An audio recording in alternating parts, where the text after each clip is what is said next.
Hidden among the ranches and rolling hills in the northern part of Denton County, Texas, the remains of more than 400 people lie in an overgrown cemetery.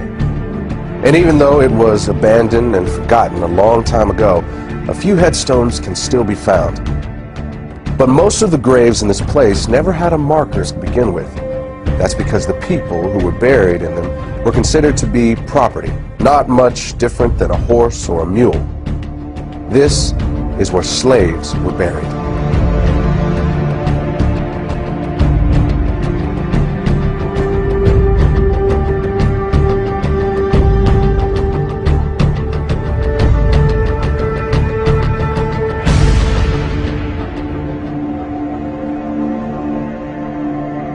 Hello, my name is Marcus Lloyd.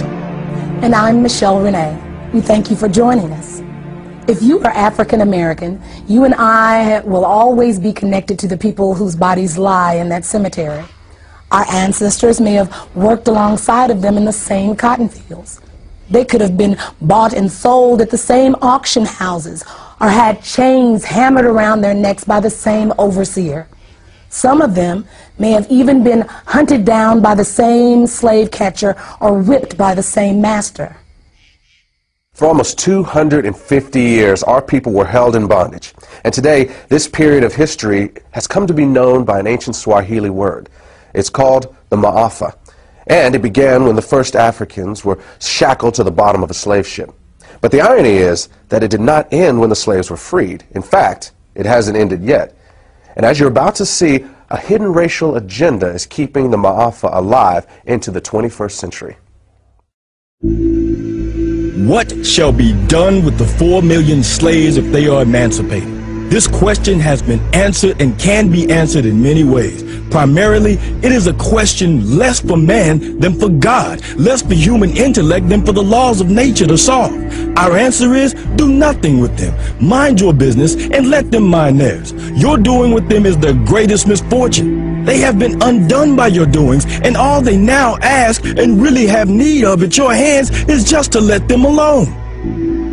Frederick Douglass, 1862.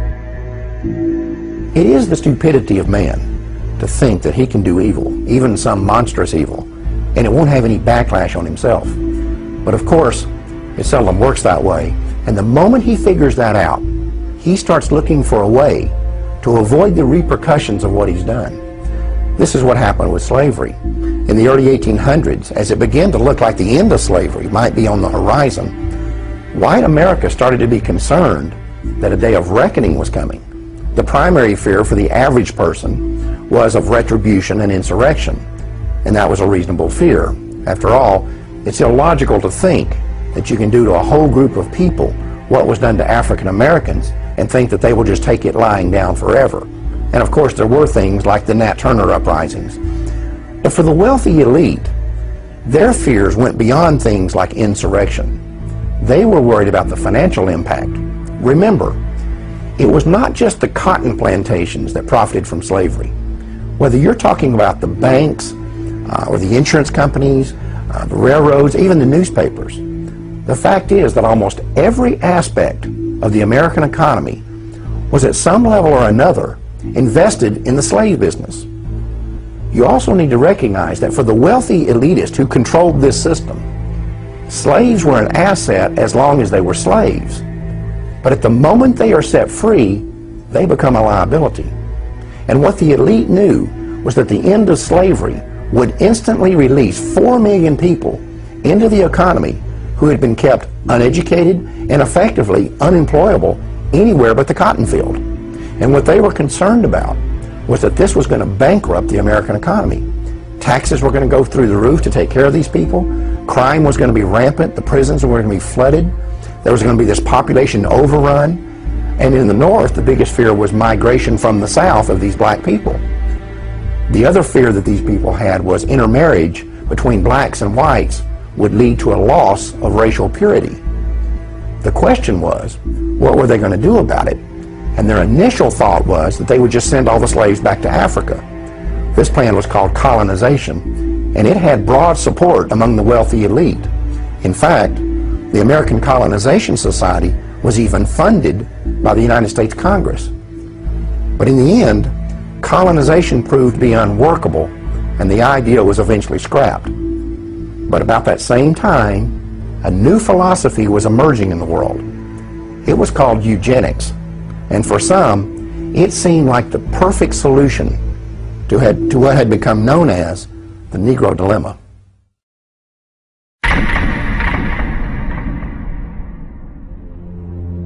I do not join in the belief that the African is our equal in brain or in heart. And I believe that if we can, in any fair way, possess ourselves of his services, we have an equal right to utilize them to our advantage. Francis Galton, 1857. Francis Galton is known as the father of eugenics. He actually coined the phrase eugenics. So he believed in trying to increase those he felt were superior in stock and decrease those he felt were inferior. Francis Galton came from a very wealthy family, a family that made its wealth from the slave trade. And what a lot of people don't know is that Francis Galton was a cousin to Charles Darwin. Francis Galton took Charles Darwin's philosophies and ideas and thoughts, and he actually put them into practice, and that's what we know today as eugenics. Eugenics and evolution are related in that they both see what they consider to be the highest form of primate, such as the gorilla, as almost indistinguishable from what they consider the lowest form of human, the African and the Aborigine. At some future period, not very distant as measured by centuries, the civilized races of man will almost certainly exterminate and replace the savage races throughout the world. The break between man and his nearest allies will then be wider, for it will intervene between man and a more civilized state, and some ape as low as a baboon, instead of as now between the Negro or Australian and the gorilla. Charles Darwin, 1890. Charles Darwin is very well known for writing The Origin of Species in the 1800s. This book gave rise to evolutionary theory. What people don't know is that there was actually a longer original title to this book, and that was On the Origin of Species by Means of Natural Selection, or the Preservation of Favored Races in the Struggle for Life. Now, copies and editions that they made afterwards eliminated that phrase about the favored races. Evidently, they understood then that it was politically incorrect. Some may defend Francis Galton because eventually that he rejected slavery, but they do point out that all of his wealth did derive from the slave trade, but also it needs to be known that he, as well as other eugenists, did not reject slavery until after it had ended, and they could not any longer exploit blacks legally. So at that point it would have been quite easy for he and his cohorts to reject slavery.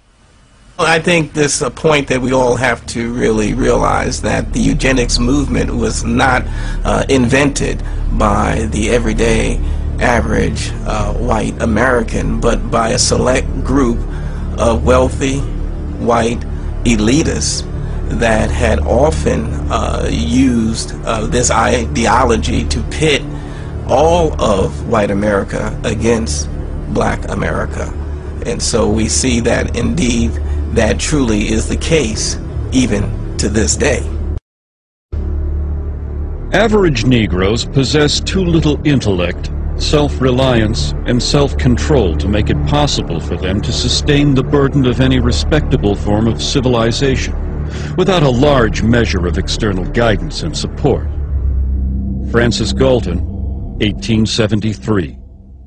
Eugenicists believed that Africans were inferior not just mentally but physically, and that left to themselves, left alone, they would not make it. The problem is, it didn't work. With that failure, the eugenicists moved on to what is known as positive eugenics. In positive eugenics, the eugenicists wanted the white population to reproduce, to have so many children that it overwhelmed the black population. But that didn't work either. Next, they moved on to what they called negative eugenics. They knew that they could not round up all the blacks in the nation and execute them, so they decided to create an environment where they would convince the blacks to severely limit the number of children they were going to have, and thereby commit race suicide.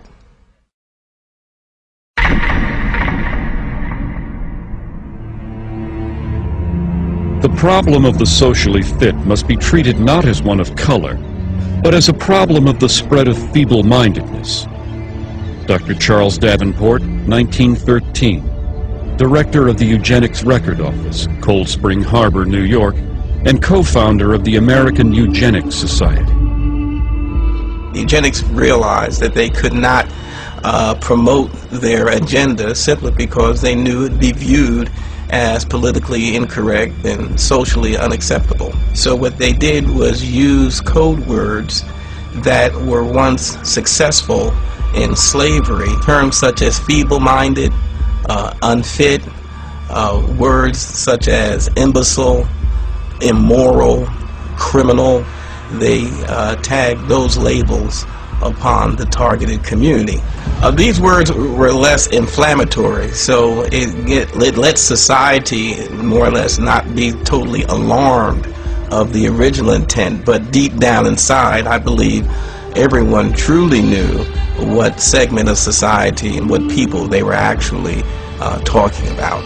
Even a cursory glance at the charts, photographs, and diagrams used to popularize eugenic ideals reveals that the unfit were swarthy, black, and ugly by Anglo-Saxon standards, with flattened noses, wiry hair, and prognathous profiles. Harriet Washington, author, Medical Apartheid. In the early 20th century, the white elitists who made up the eugenics movement were no longer just philosophers and academics. Now they were industrialists and billionaires who had come to embrace a worldview that was essentially identical to the eugenics movement. The same individuals and corporations who had once made millions on the backs of slaves were now willing to spend millions to get rid of them. But that didn't mean that these guys were interested in being public crusaders for the eugenics movement. They were certainly willing to be the brains and the money behind it, but they would hire crusaders to do the dirty work. And the primary one they settled upon was a woman named Margaret Sanger. She was the founder of the American Birth Control League and the publisher of its newsletter, the Birth Control Review. On a practical level, the relationship between Sanger and these elitists was basically a marriage of convenience. In order to advance their common agendas, they needed a front man and she needed money. And the whole thing would be held together by this kind of bizarre obsession with race and class. The result was that the American Birth Control League became the driving force behind the American eugenics movement. Eugenics would no longer just be a philosophy. Sanger and others like her were going to put it into practice. We are paying for and even submitting to the dictates of an ever-increasing, unceasingly spawning class of human beings who never should have been born at all. Margaret Sanger, 1922. The laws of nature require the obliteration of the unfit, and human life is valuable only when it is of use to the community or race. Madison Grant, 1916, co-founder, American Eugenics Society. The black man has never been a competitor, but has always been subservient to the white race. And just so long as he remains subservient, his position is secure. And just so soon as he becomes a competitor, his fate is sealed. Dr. Benjamin Hayes, eugenicist, 1905. The American Birth Control League was wise enough to get their program of population control across by using what had worked in the past. The same code words that had established the institution of slavery and that was also used by the early eugenics movement was once again used by the American Birth Control League. The Margaret Sangers of those days did not come out and say they were trying to eliminate black people. What they did say, they were trying to rid society of the feeble-minded. They were trying to rid the society of the criminal. Well, she was successful simply because of her eugenics friends for the past 50 years had put those labels on minorities and African Americans, and therefore society was more or less desensitized. In effect, the code words hid the agenda of Margaret Sanger and the eugenists. At that time, they did shift over to what they called the quality of life. It was a philosophy unquestionably used to target the poor simply because what the quality of life at its core meaning was that poor people really didn't have a reason to live. Only the white, those with status, had any chance of a meaningful or purposeful life. The solution for the poor now was not to eliminate the circumstances that would cause poverty. Their solution now was to eliminate the poor, eliminate the impoverished, and just wipe them off the face of the earth. The practice of birth control among the majority of colored people would probably be more eugenic than among their white compatriots. The dissemination of the information of birth control should have begun with this class, rather than with the upper social and economic classes of white citizens. Walter Turpening, Birth Control Review, 1932. In virtually every community where Negroes dwell, one finds them in fat times and lean alike, contributing a disproportionate number to the roles of the dependents and delinquents. They make excessive demands on the white man's charity and overtax his patients. Newell Sims, Birth Control Review, 1932. Author Madison Grant was a co-founder of the American Eugenics Society and an officer of the New York Zoological Society. In 1906, he had authorized an exhibit at the Bronx Zoo in which a 22-year-old African named Ota Benga was displayed in a cage in the monkey house. Sharing the cage with Benga was an orangutan. When a local clergyman protested the exhibit, he said that it was clearly intended to be a demonstration of Darwin's theory of evolution. Local proponents of Darwinism apparently agreed and labeled the display educational. 10 years after this event, Ota Benga committed suicide.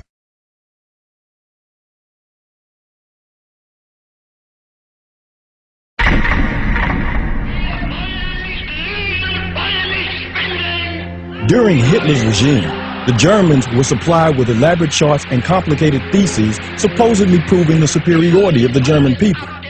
It is interesting to note that at the bottom of these charts were the colored people of the world, most conspicuously, the black people. Floyd McKissick, National Director, Congress of Racial Equality, 1967. An often overlooked fact about the German Holocaust is that the Nazis did not simply target the Jewish population. They went after the black community as well. Under the threat of being sent to concentration camps if they did not cooperate, Afro-German citizens were not only forced to undergo sterilization themselves, they were also required to turn over their children for sterilization. In his book Mein Kampf, Adolf Hitler explained the motivation behind such programs. The Jews were responsible for bringing Negroes into the Rhineland. It suits the purpose of the cool, calculating Jew who would use this means of introducing a process of bastardization in the very center of the European continent, and by infecting the white race with the blood of an inferior stock, would destroy the foundations of its independent existence. Adolf Hitler, Mein Kampf.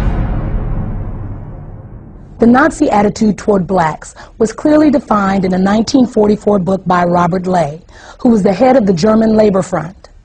Ley characterized the Jewish race as a disease-riddled parasite that had been created by unnatural inbreeding between white men and the racially inferior Negro.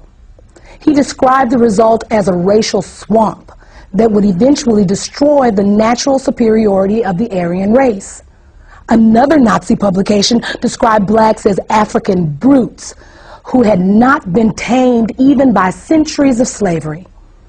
It went on to say that any effort to assimilate people of African descent into civilized society was a waste of time, and that the lynchings of blacks in America did not merit any regret.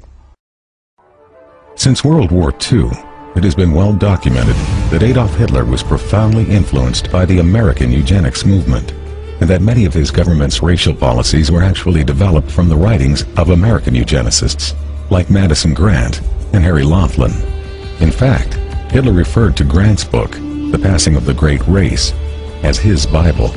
Meanwhile, American eugenicists were routinely praising Hitler and holding up the Nazi eugenics program as a model for the United States to copy.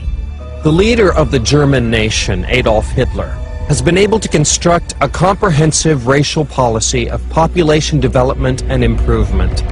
The difference between the Jew and the Aryan is as unsurmountable as that between black and white. Germany has set a pattern which other nations must follow. Dr. Clarence Gordon Campbell, 1935, President, Eugenics Research Association, New York. Among those American eugenicists who most strongly supported the Nazis was a member of the American Eugenics Society, a director of the American Birth Control League, and a writer for the Birth Control Review. His name was Lothrop Stoddard. As an avowed racist, Stoddard was the author of a book called The Rising Tide of Color Against White World Supremacy, which was widely promoted by the Ku Klux Klan. In another book, The Dragon and the Cross, Stoddard was identified as the exalted Cyclops of the Massachusetts chapter of the Klan. Non-white races must be excluded from America. The red and black races, if left to themselves, revert to a savage or semi-savage state in a short time. Lothrop Stoddard, Director, American Birth Control League. On the 19th of December, 1939, during a 4-month stay in Germany, Stoddard was given a personal meeting with both Adolf Hitler and the man who would eventually be in charge of the Nazi Holocaust, SS leader Heinrich Himmler. Later, when a course on race was introduced at Halle University in Germany, its instructors stated that it would be modeled on the philosophies of American eugenicists, including Lothrop Stoddard. Eventually, Stoddard's racial views would even be featured in Nazi school textbooks. The white race divides into 3 main subspecies: the Nordics, the Alpines, and the Mediterraneans. All 3 are good stocks, ranking in genetic worth well above the various colored races. Lothrop Stoddard, Director, American Birth Control League. To eliminate blacks from Germany, one of the people Hitler called on was a eugenicist who had once written that blacks are an inferior race of savages who should only be allowed to survive as long as they are of use to the Aryan race. His name was Eugen Fischer, and about 20 years earlier, he had been one of the leaders of a system of concentration camps in southwestern Africa, where blacks were rounded up to be executed, experimented on, or held as free labor. Under Hitler, Fischer would serve on committees that planned the sterilization of all blacks in countries that came under German control. He would also be one of the first Nazi scientists to become publicly affiliated with the Carnegie-funded eugenics laboratory in Cold Spring Harbor, New York. Eventually, Fischer would also be put in charge of the Kaiser Wilhelm Institute, which was funded by the Rockefeller Foundation. It was here that many of the Nazi programs for creating racial purity were developed. In 1927, Margaret Sanger organized the World Population Conference in Geneva, Switzerland, and gave it front-page coverage in her Birth Control Review. The events program shows that several of its attendees were colleagues of Sanger's from the American eugenics movement. It also documents that among those who were given a leadership role in the conference was Eugen Fischer, the man who would eventually lead the Nazi effort to eradicate blacks from Europe. Another American eugenicist with Nazi connections was Harry Laughlin. He was an official with both the American Eugenics Society and the American Birth Control League, and in 1928 his plan for using forced sterilization to eliminate those who might produce what he called degenerate offspring was published in the Birth Control Review. In 1936, Laughlin led an effort to distribute the English language version of a Nazi eugenics film to audiences in the northeastern part of the United States. He had acquired the rights to the film from the Race Policy Office of the Nazi Party and, with the help of 2 other American eugenics organizations, had mailed literature to biology teachers at 3,000 U.S. high schools, urging them to show it in their classrooms. Later that year, Laughlin was praised in a Nazi newspaper and awarded an honorary degree from the University of Heidelberg for his contributions to the Nazi eugenics effort. In the 1930s, a German psychiatrist named Ernst Rudin was named president of the International Federation of Eugenics in Cold Spring Harbor, New York, which was funded by the Carnegie Corporation. And in 1933, his call for racial purity was published in the Birth Control Review. Later, Rudin would be chosen by Hitler to write Germany's eugenics laws, and at one point, he personally helped the Gestapo round up and sterilize several hundred blacks, who they referred to as Rhineland bastards.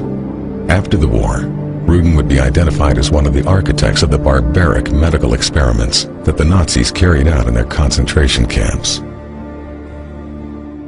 It may be possible that Hitler actually got the idea for concentration camps while studying the American eugenics movement. In 1919, the state of Indiana had allocated $300,000 to create a work colony in the city of Butlerville, where those who were labeled feeble-minded would be incarcerated.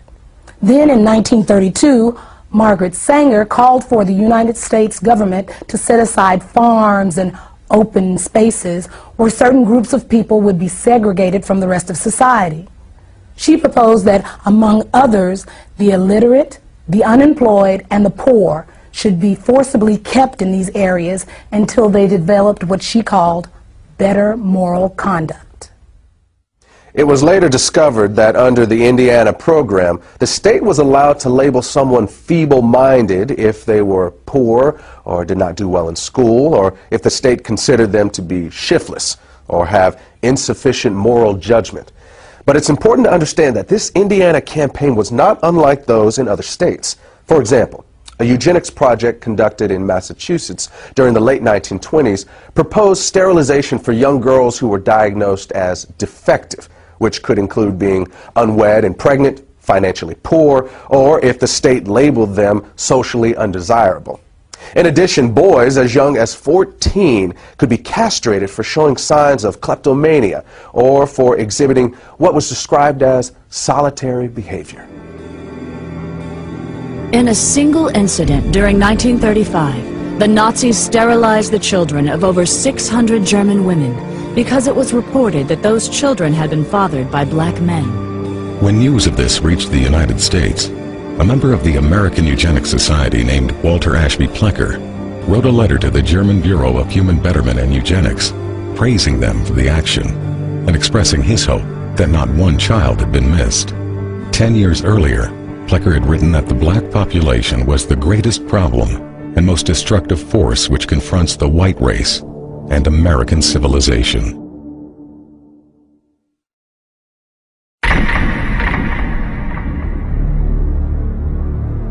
Eugenics goals are most likely attained under a name other than eugenics.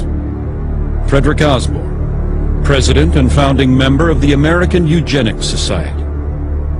By the late 1930s and early 1940s, revelations about Nazi and fascist atrocities in Europe were causing the public to become increasingly uncomfortable with terms like eugenics and population control. This alarmed the leaders of the American Birth Control League, who were aware that this shifting attitude could impact both their ability to implement their racial agenda and their ability to raise funds. They were also aware that the connections between the American Birth Control League and the Nazis were starting to become known. Marketing research had shown them that in this environment, they needed to move away from words like control in favor of less threatening words like planning. So in 1942, they changed the name of the organization. From then on, the American Birth Control League would officially be known as Planned Parenthood. The important thing to understand here is that this name change did not change the organization's agenda. The same people were still in control, they were still obsessed with race, and they were still dedicated to eugenics. Today, defenders of Margaret Sanger will often try to hide her racism by claiming that she was not really a eugenicist and that Planned Parenthood was never part of the eugenics movement. But the truth is that as late as 1956, the American Eugenics Society listed Sanger as a member of the organization. In addition, many of Sanger's colleagues and the people whose writings she published, as well as many of Planned Parenthood's officers, were also known to be members.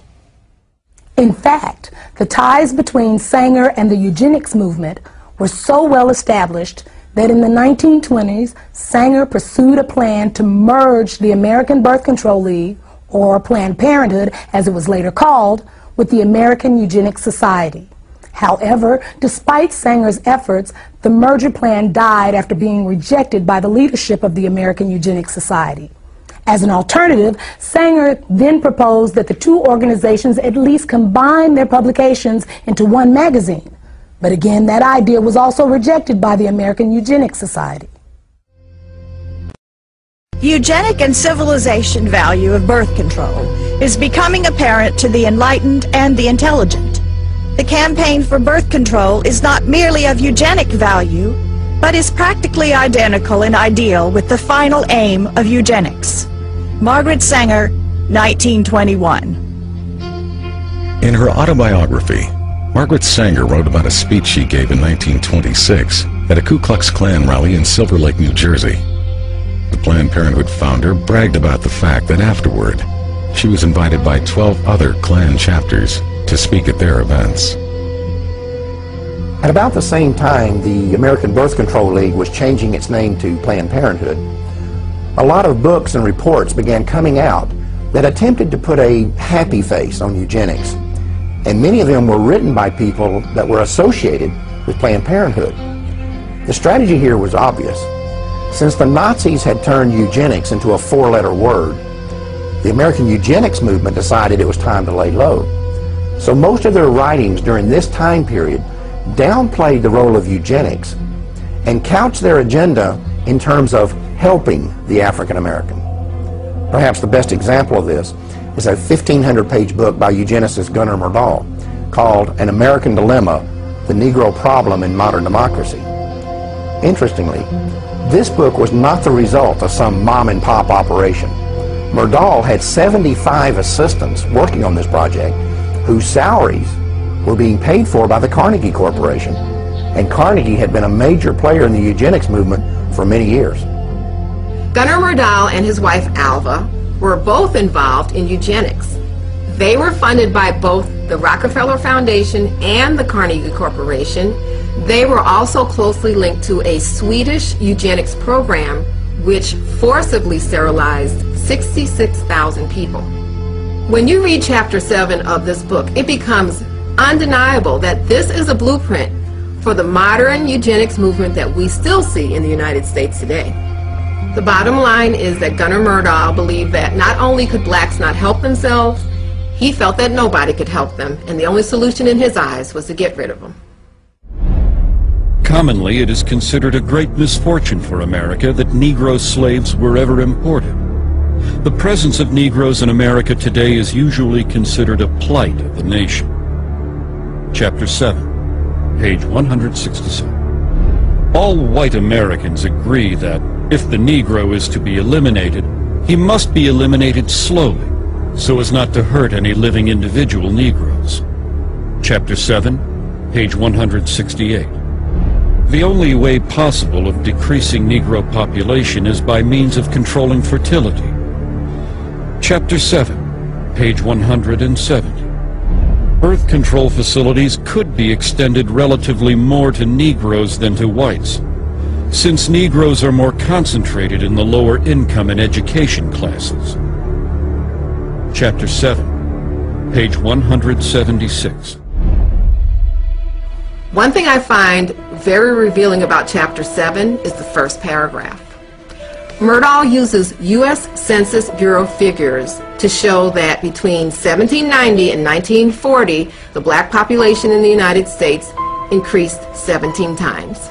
At the same time, those Census Bureau figures show that the white population increased 37 times. However, neither Myrdal nor any other eugenicist wrote anything about what to do about that part of the population that was increasing twice as fast as the black population. Gunnar Myrdal's book on how to resolve what he called the Negro Problem was published in 1944 by Harper & Brothers of New York. 4 years earlier, the same company, which is today known as HarperCollins, had also published a book by one of the founding members of the American Eugenics Society.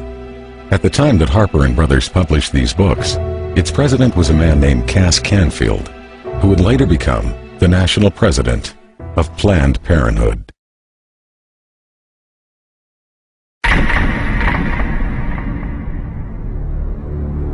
We hope that the restraint of population growth can come about through voluntary means.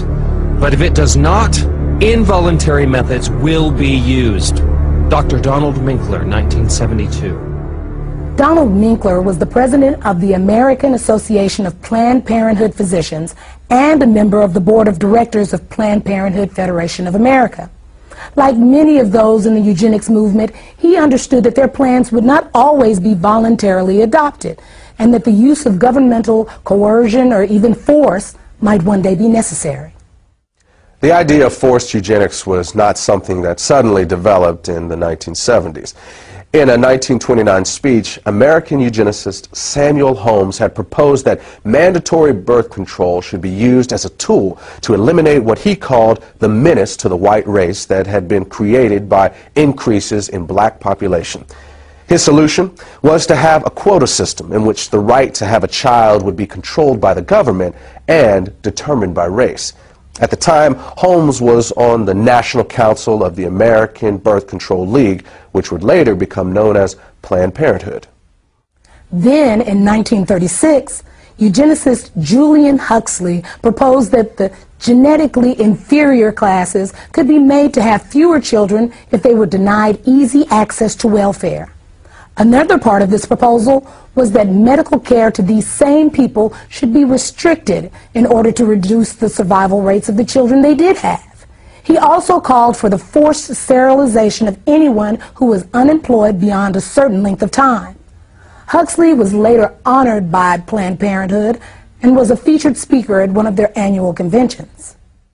The reality is that the views of people like Samuel Holmes and Julian Huxley were never uncommon within the American eugenics community. In 1969, a professor at the University of California, Dr. Garrett Hardin, called it insanity to rely on voluntarism to control population. Hardin was a member of the American Eugenics Society and an outspoken advocate of government-enforced birth control, saying that citizens should be willing to give up their right to breed for the betterment of society. In 1980, he was given Planned Parenthood's highest national award. He and his wife would later kill themselves in a joint suicide pact. There were, of course, some within the eugenics movement who were uncomfortable with the idea of using force, and they would often express their reservations about it in public. But when pressed, virtually none of them would rule it out, including Planned Parenthood founder Margaret Sanger.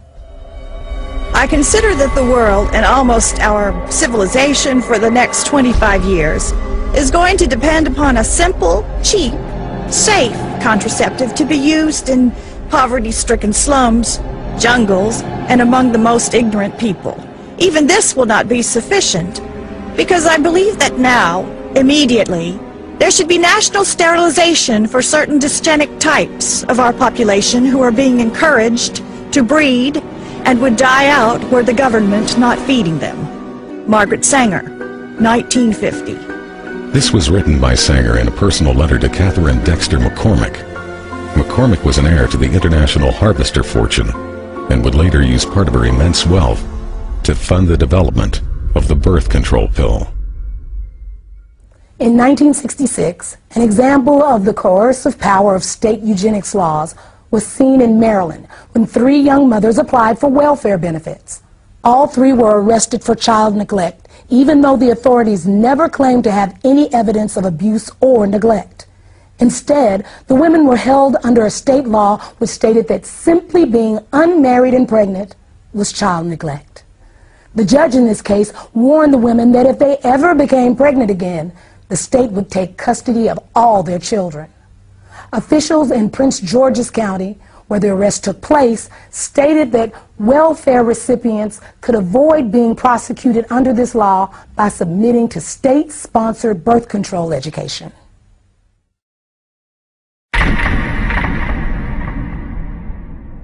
In 1934, Adolf Hitler sent a letter to American eugenicist Leon Whitney, complimenting him for a book he had written on sterilization. Whitney was the former executive secretary of the American Eugenics Society and a colleague of Margaret Sanger's.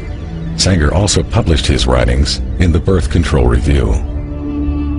In the book that Hitler was praising, Whitney had written that America could eliminate what he called the slum elements of society by sterilizing the lowest 25% of its population.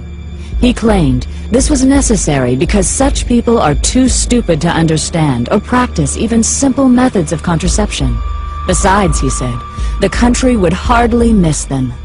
One of the people he was talking about was named Elaine Riddick. At the age of 13, I became pregnant. I was raped by a guy that lived across the street from me. He snatched me off the street and molested me and threatened my life and said if I ever told anyone that he would kill me. When they was delivering my son, they sterilized me at the same time. They had approached my grandmother and said that if she wanted to continue to receive supplement, welfare and food stamps, or at this time they was giving out these surplus foods, canned cheese, I think it was, or powdered eggs, and said that if she did not sign the X, that they were going to stop her supplements. Mind you, my grandmother was illiterate. She had never ever gone to school. She didn't understand what it was. So she signed the X and they did this to me. I did not find out that they had sterilized me until I was 19 years old. I asked the state of North Carolina why they did this to me, and they said that because I was feeble-minded, that I would not be able to take care of myself, I would not be able to tie my shoes, that I was just incompetent. The state of North Carolina also said that I had never performed, at the age of 13, I had never performed a day's work in my life. They couldn't get me to do anything. But at the age of 13, I mean, should I not have been in school? They were saying that feeble-mindedness is hereditary. So they sterilized me so I would not produce my kind.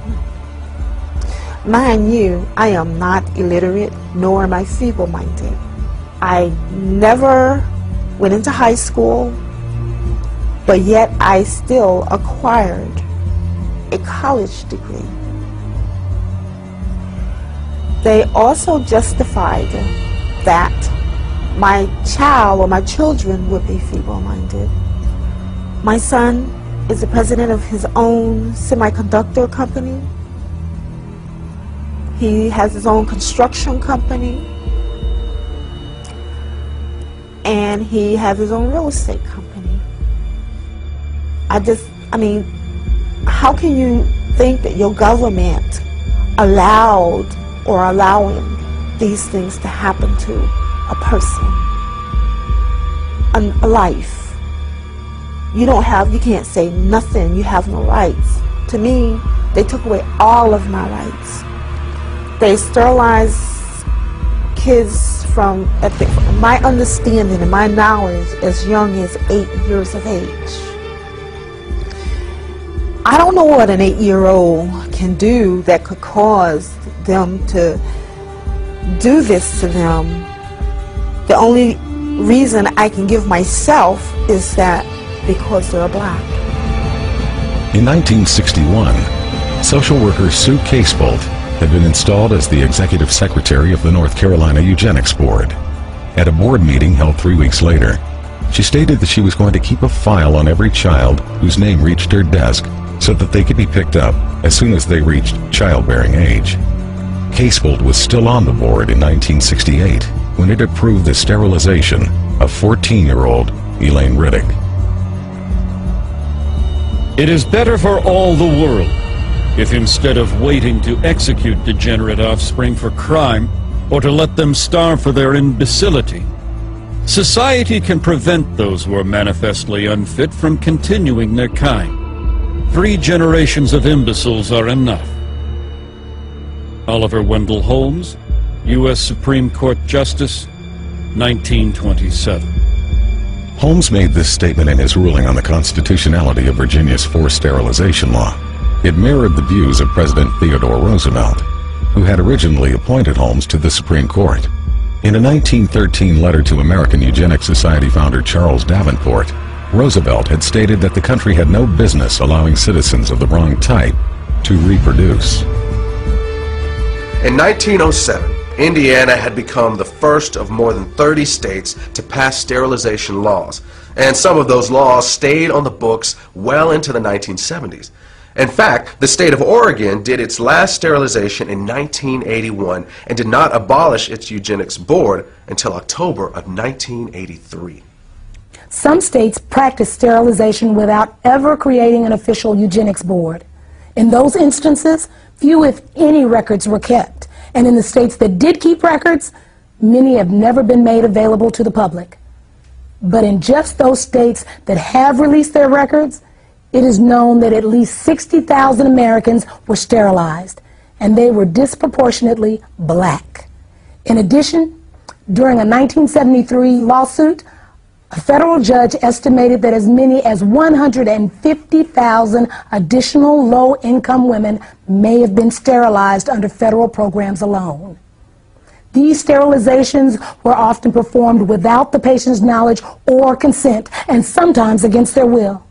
It was also common for social workers to tell welfare recipients that they would lose their benefits if they did not agree to be sterilized. In some cases, poor families were even threatened with the loss of welfare unless they brought their children in for sterilization. The result was that some of the people sterilized were as young as 10 years old. In the first 6 months of 1972, one hospital in Aiken County, South Carolina, sterilized over 1/3 of the Medicaid patients who were there to give birth, and all but one of these women were black. One patient said she was told by all 3 of the county's obstetricians that they would not deliver her baby unless she agreed to be sterilized. Her claim was later confirmed by each of the doctors. Another patient said she was told by one of these same physicians that he was tired of having to help support the babies of welfare recipients and that she could either agree to be sterilized or find another doctor. The law of nature says that only the fit shall survive. When a nation disregards this law by protecting the unfit and encouraging their multiplication, this nation invites inevitable destruction. As far as New Jersey is concerned, sterilization is an economic necessity. And as far as the United States is concerned, sterilization is a matter of national preservation. Fred Shepard, Assemblyman. Fred Shepard was a member of the New Jersey State Legislature. He made this statement upon his introduction of a sterilization bill in March of 1942. In some parts of the country, Planned Parenthood was closely associated with these state eugenics boards and was often a referral agency for them. But the system did not always run smoothly.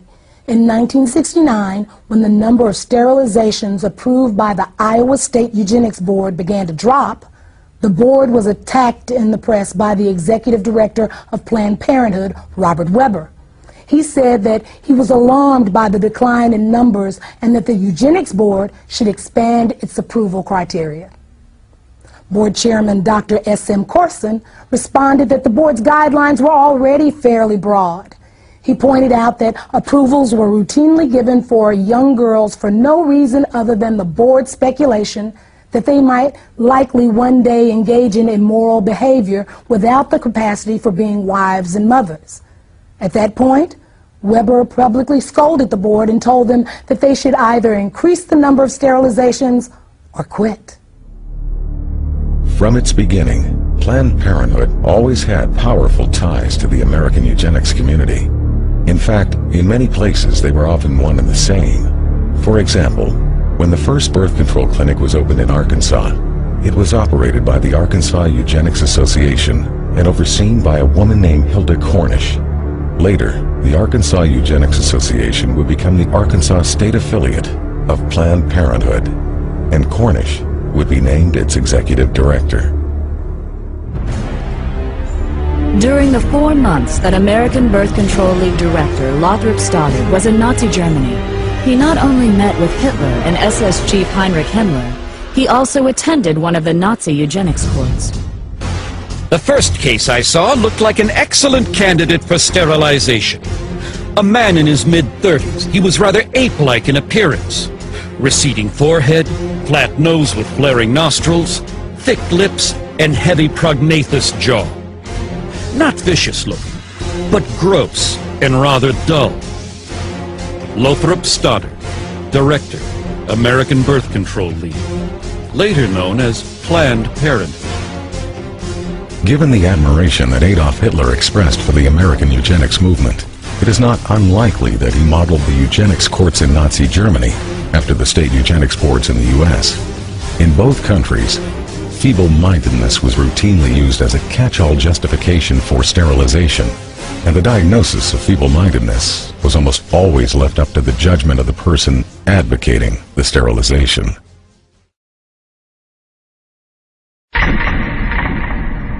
First, the white man tells me to sit in the back of the bus. Now it looks like he wants me to sleep under the bed. Back in the days of slavery, black folks couldn't grow kids fast enough for white folks to harvest. Now that we got a little taste of power, white folks wants to call a moratorium on having babies. Comedian Dick Gregory, Ebony Magazine, 1971. By the 1960s, the American eugenics movement had been reasonably successful in getting sterilization laws and prohibitions against interracial marriage passed. They also had some success in getting states to mandate sterilization for those convicted of even non-sexual crimes, and some states began to require sterilization as a condition for receiving welfare or health care. Meanwhile, another state proposed jail time for anyone who had a child out of wedlock unless they agreed to be sterilized, and at least one state requires sterilization as a condition of being released from custody. But these laws were not producing the results Planned Parenthood and others in the eugenics movement wanted. They also began to fear that federal courts were going to eventually rule that these kinds of measures were unconstitutional. At about the same time, however, something new was being introduced to American society. It was called the birth control pill, and the eugenics movement quickly saw it as the perfect solution for controlling the population of people they had always seen as oversexed, unsophisticated, and lazy. But what they would eventually discover is that while the pill was enthusiastically embraced by whites, it was generally rejected by blacks, despite the fact that Planned Parenthood focused its marketing on the African American community and located the vast majority of its facilities in black neighborhoods. What Planned Parenthood and the rest of the eugenics movement did not count on was that many blacks did not want to reduce their numbers. In fact, they saw high birth rates as the most effective way to increase their power in the American political system. The other reality was that an increasing number of African Americans were becoming suspicious that a hidden agenda was behind the birth control revolution. Even those who once supported the idea of population control were beginning to sense that it actually meant black population control. This feeling was evident in June of 1970 when the Black Caucus walked out of the first National Congress on Optimum Population and Environment being held in Chicago. Felton Alexander of the National Urban League and the chairman of the Black Caucus said the action was taken because of clear and unmistakable evidence that the purpose of the conference was to legitimize the extermination of the black population. By this time, many other civil rights advocates were beginning to see the same thing. Contraceptives will become a form of drug warfare against the helpless in this nation. Jesse Jackson, 1971. There is a campaign to bombard the poor with pills and potions. If this movement continues, we soon may be accused of fighting poverty by eliminating the poor and overcoming hunger by removing the hungry. New York Congressman Hugh Carey, 1966.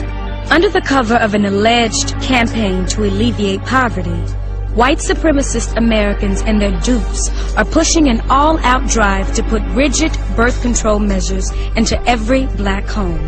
No such drive exists within the white American world. Black Unity Party, 1968. Birth control and sterilization in the wrong hands would be more deadly to Negroes than all the tanks, riot guns, cattle prods, billy clubs, and shackles we have overcome in the past. Dr. Leroy Swift, obstetrician, gynecologist, 1968. As it became clear that a growing number of African Americans were connecting the dots between birth control and black genocide, eugenics organizations began calling for the U.S. government to add birth control chemicals to the nation's food and water supply. It was even suggested that this strategy could be specifically targeted at urban neighborhoods. This idea was widely embraced in the eugenics movement and taken seriously enough by the government to be discussed at a 1969 meeting at the United Nations. Under the plan being considered, a couple could apply to the government for permission to have a child, and if approved, they would be given an antidote to the population control chemicals they had ingested in their food and water. Interestingly, the idea that government should have some sort of licensing agreement to regulate who would and would not be allowed to give birth was not a new one. In 1934, Planned Parenthood founder Margaret Sanger had proposed that the U.S. government implement a system in which women would not have the legal right to have a child without a permit from the government, and that these permits would only be good for one baby. But eventually, proposals like forced sterilization, chemicals in the food and water supply, and government control of childbearing were abandoned by most people in the eugenics movement. Despite the fact that many of them openly advocated such ideas, they would come to realize that there was really no practical way to carry them out. But for all their failures, what the eugenics movement had accomplished was to lay the foundation for the next phase of their plan. And this is where they would find the success that they had been chasing for over 100 years.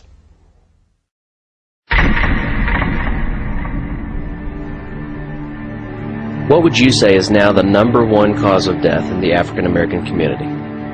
Heart disease. Oh, HIV/AIDS. Diabetes, cancer, AIDS. I'll say heart disease. AIDS. From what I heard, it's probably AIDS, you know. Probably heart disease. I think heart disease. HIV.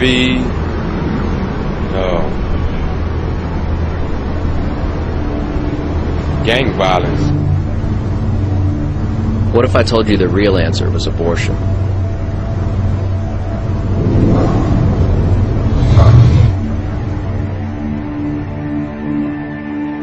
Since 1973, legal abortion has killed more African Americans than AIDS, cancer, diabetes, heart disease, and violent crime combined. Every week, more blacks die in American abortion clinics than were killed in the entire Vietnam War. And the largest chain of abortion clinics in the United States is operated by Planned Parenthood.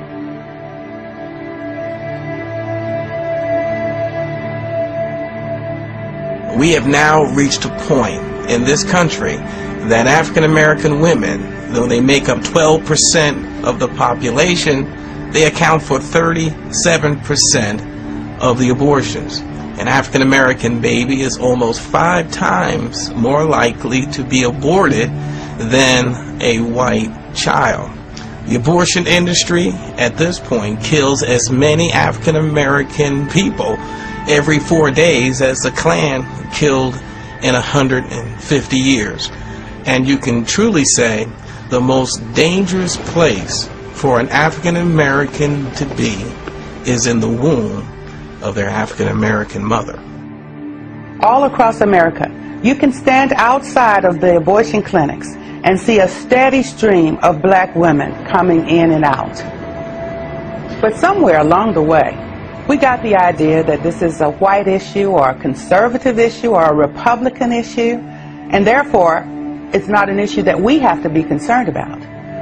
This same attitude has allowed Planned Parenthood and other members of the abortion industry to carry out this genocide right under our very noses. Right now, in America, about half of our babies are being killed in the womb. And in certain parts of America, more of our babies are being aborted than are being born. When 17,000 aborted babies were found in a dumpster outside of a pathology laboratory in Los Angeles, California, some 12 to 15,000 were observed to be black. Irma Clardy Craven, Chairman, Minneapolis Commission on Human Rights and Secretary of the Urban League. To understand what the agenda was behind the legalization of abortion, all you need to do is look at the statistics from the U.S. government. Studies from the CDC show that prior to the legalization of abortion, approximately 80% of all illegal abortions were done on white women. One study in New York even found that white women had 5 times as many abortions as black women. But at the moment abortion became legal, that began to reverse. And that's why the legalization of abortion was so crucial for the eugenics movement. Legalization created the ability to market abortion in the black community. And from a eugenics standpoint, that changed everything. These people cannot have it both ways. First, they say that birth control will reduce the number of abortions. Then they flood our neighborhoods with birth control clinics. And what's the result? Our abortion rate skyrockets. So either they lied about the fact that birth control would reduce abortions in our neighborhoods, or this is the results and the purpose they wanted from the beginning. At this point, I truly have the tendency to believe the latter.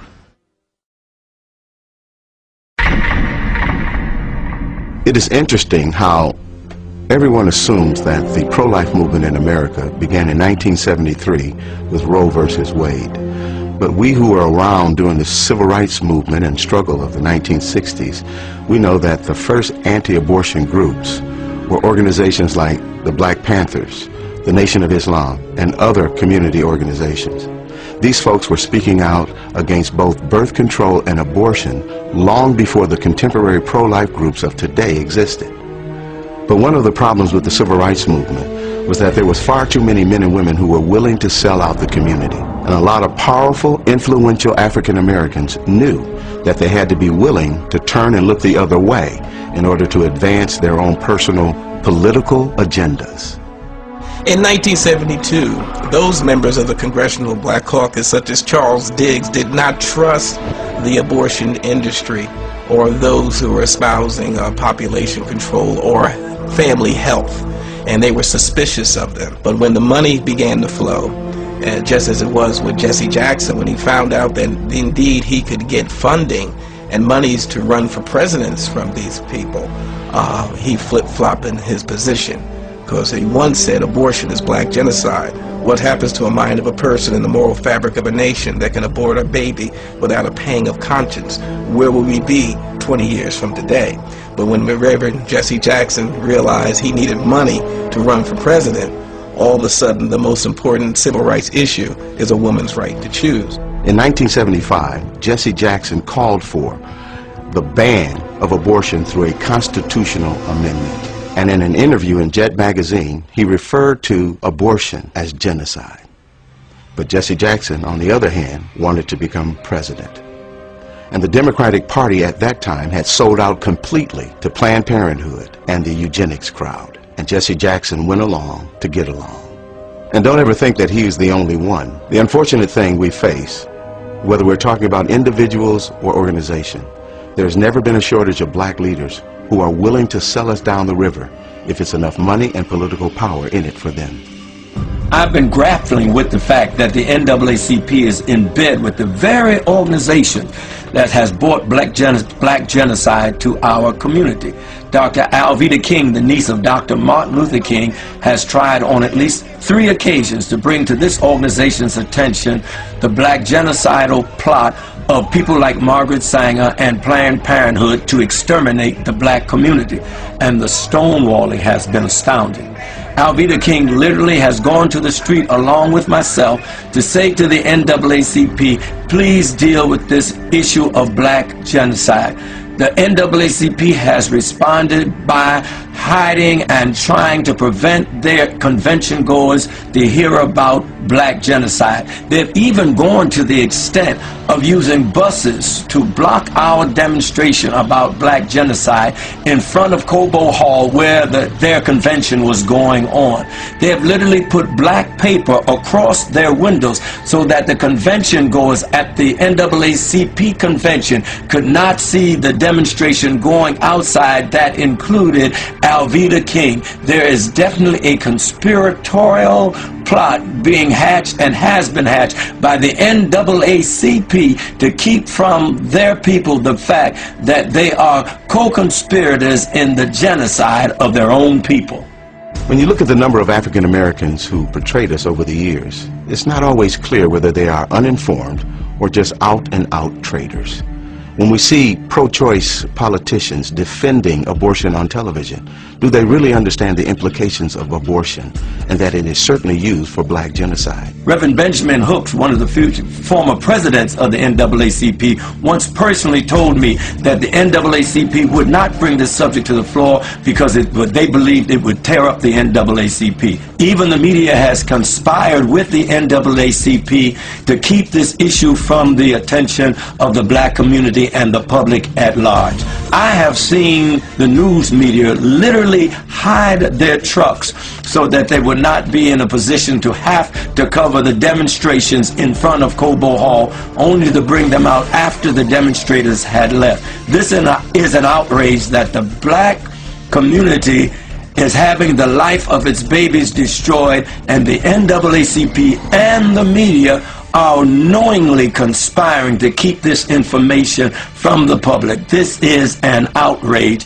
and it should be dealt with by every fair-minded American.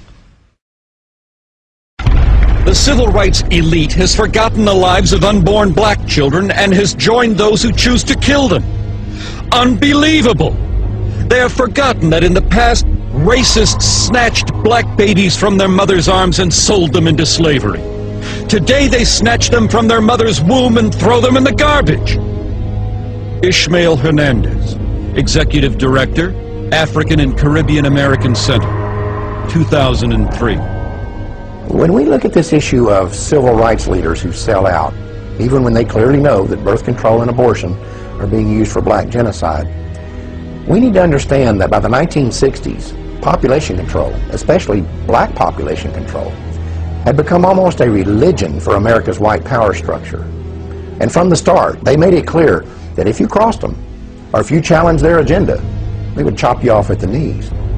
And that remains true to this day.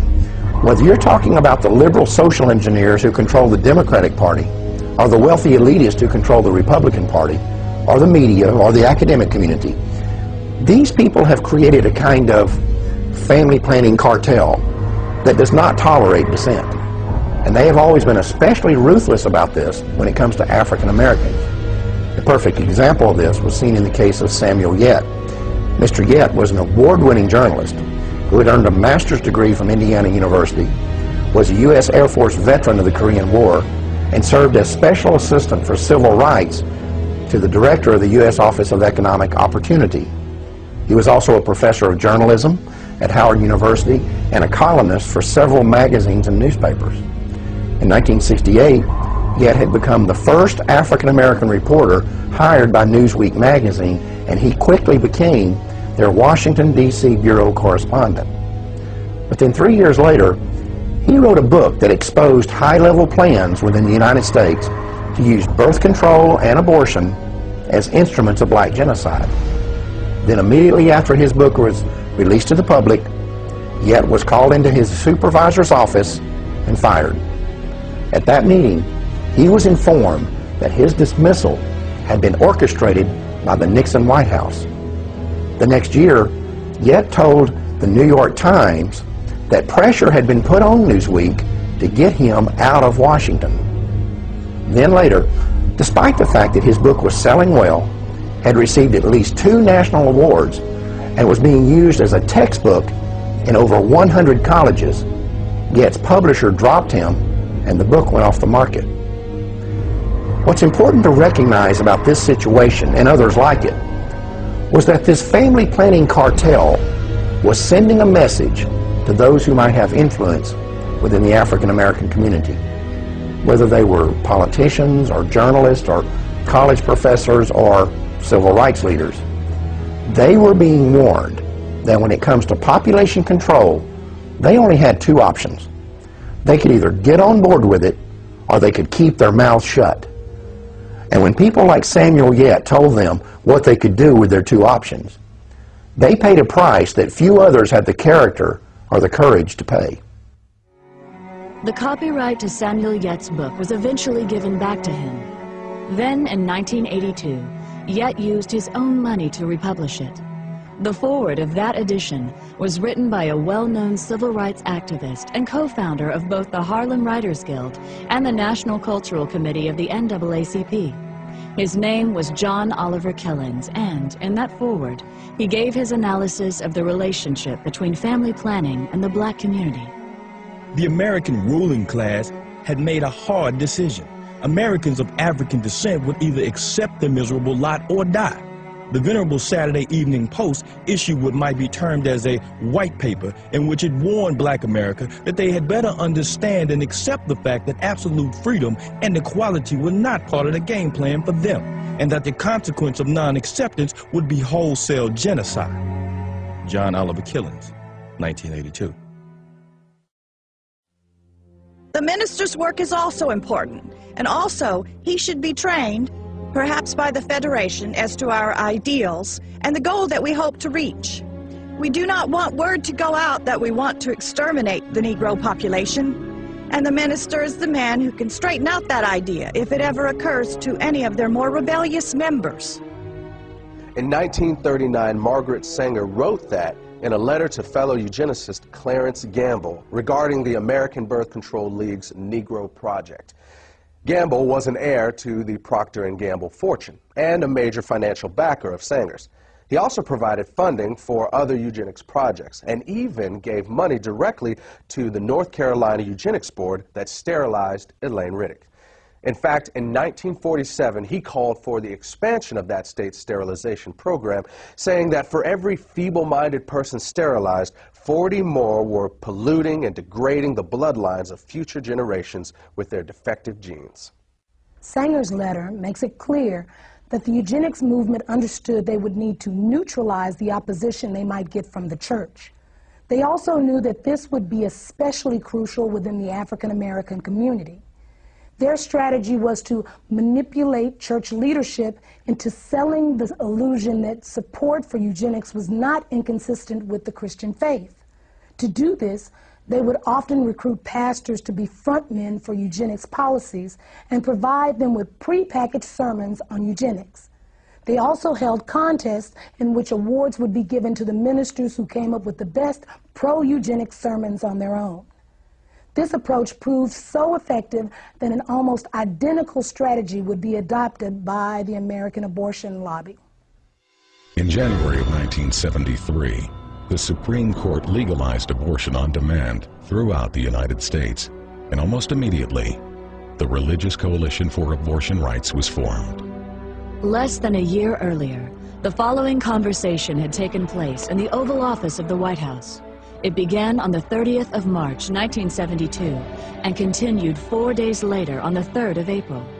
This is an actual recording of that conversation. The speakers are the President of the United States, Republican Richard Nixon, and members of his senior staff. A majority of people in Colorado voted for abortion. I think a majority of people in Michigan voted for abortion. I think in both cases, well, certainly in Michigan, they will vote for it because they think that what's going to be aborted generally are the little black substitutes.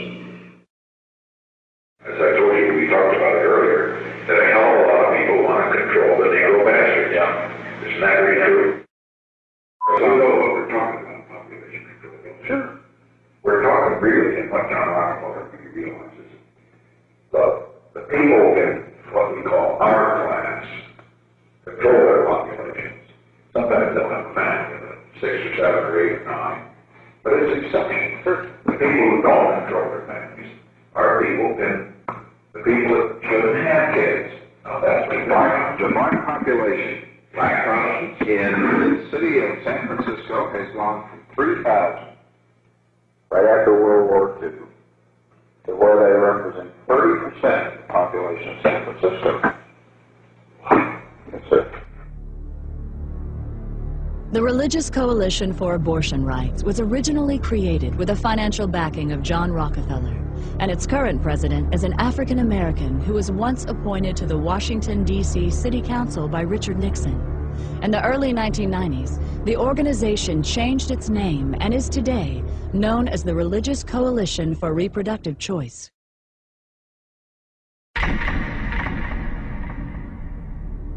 In 1969, a meeting of the United Nations Educational, Scientific, and Cultural Organization, also known as UNESCO, proposed that an American Population Commission be created with a, quote, large budget for propaganda, unquote.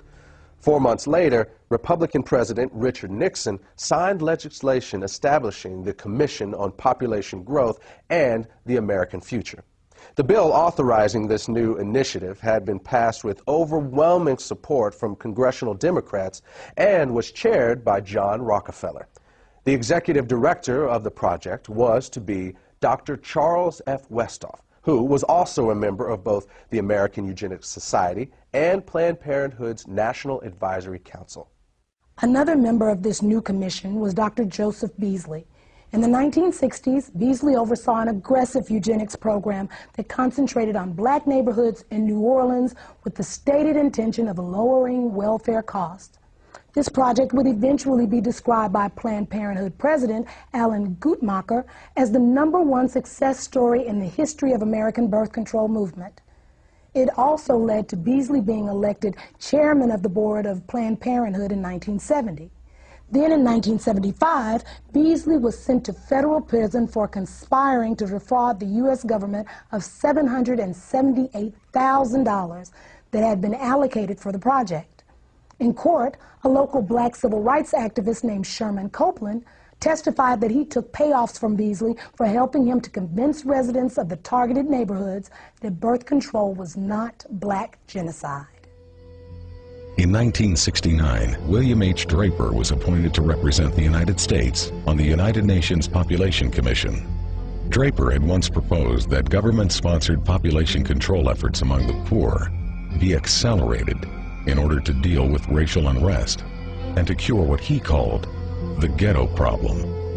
Draper was on the governing body of Planned Parenthood and had personally raised more than $4 million for the organization. That same year, a New York Times article about Planned Parenthood said the organization's board of directors was dominated by people who were both white and wealthy. The article went on to quote one of those board members as saying, "What it all comes down to is that we want the poor to stop breeding while we retain our freedom to have large families. It's strictly a class point of view." There's ample evidence that government programs designed for poor black folks emphasize birth control and abortion availability, both measures obviously designed to limit black population. Comedian Dick Gregory, Ebony Magazine, 1971. It takes little imagination to see that the unborn black baby is the real object of many abortionists. Irma Clardy Craven, Chairman, Minneapolis Commission on Human Rights and Secretary of the Urban League. It was not until the mid-60s that blacks began to realize that what was called urban renewal was in fact what one black city planner labeled Negro removal. Roy Ennis, National Director of the Congress of Racial Equality, Ebony Magazine, 1974. To a large and growing number of 1960s civil rights activists, it became obvious that family planning was just a code word for abortion and birth control, and that it was being pushed by the government as a way to avoid putting money into the black community. This conclusion was reinforced by statements like those of Democratic President Lyndon B. Johnson, who in June of 1965 stated that every $5 the government spent on population control was worth more than $100 invested in economic growth. Then, At the urging of Republican Congressman George Bush, Johnson became the first U.S. president to endorse federal funding for birth control. In 1966, he would also accept Planned Parenthood's highest award for his policies, pushing family planning on foreign countries. It was at about this same time that political leaders from both parties began to increase their demands that aid to the poor, whether abroad or within the United States, be tied to birth control.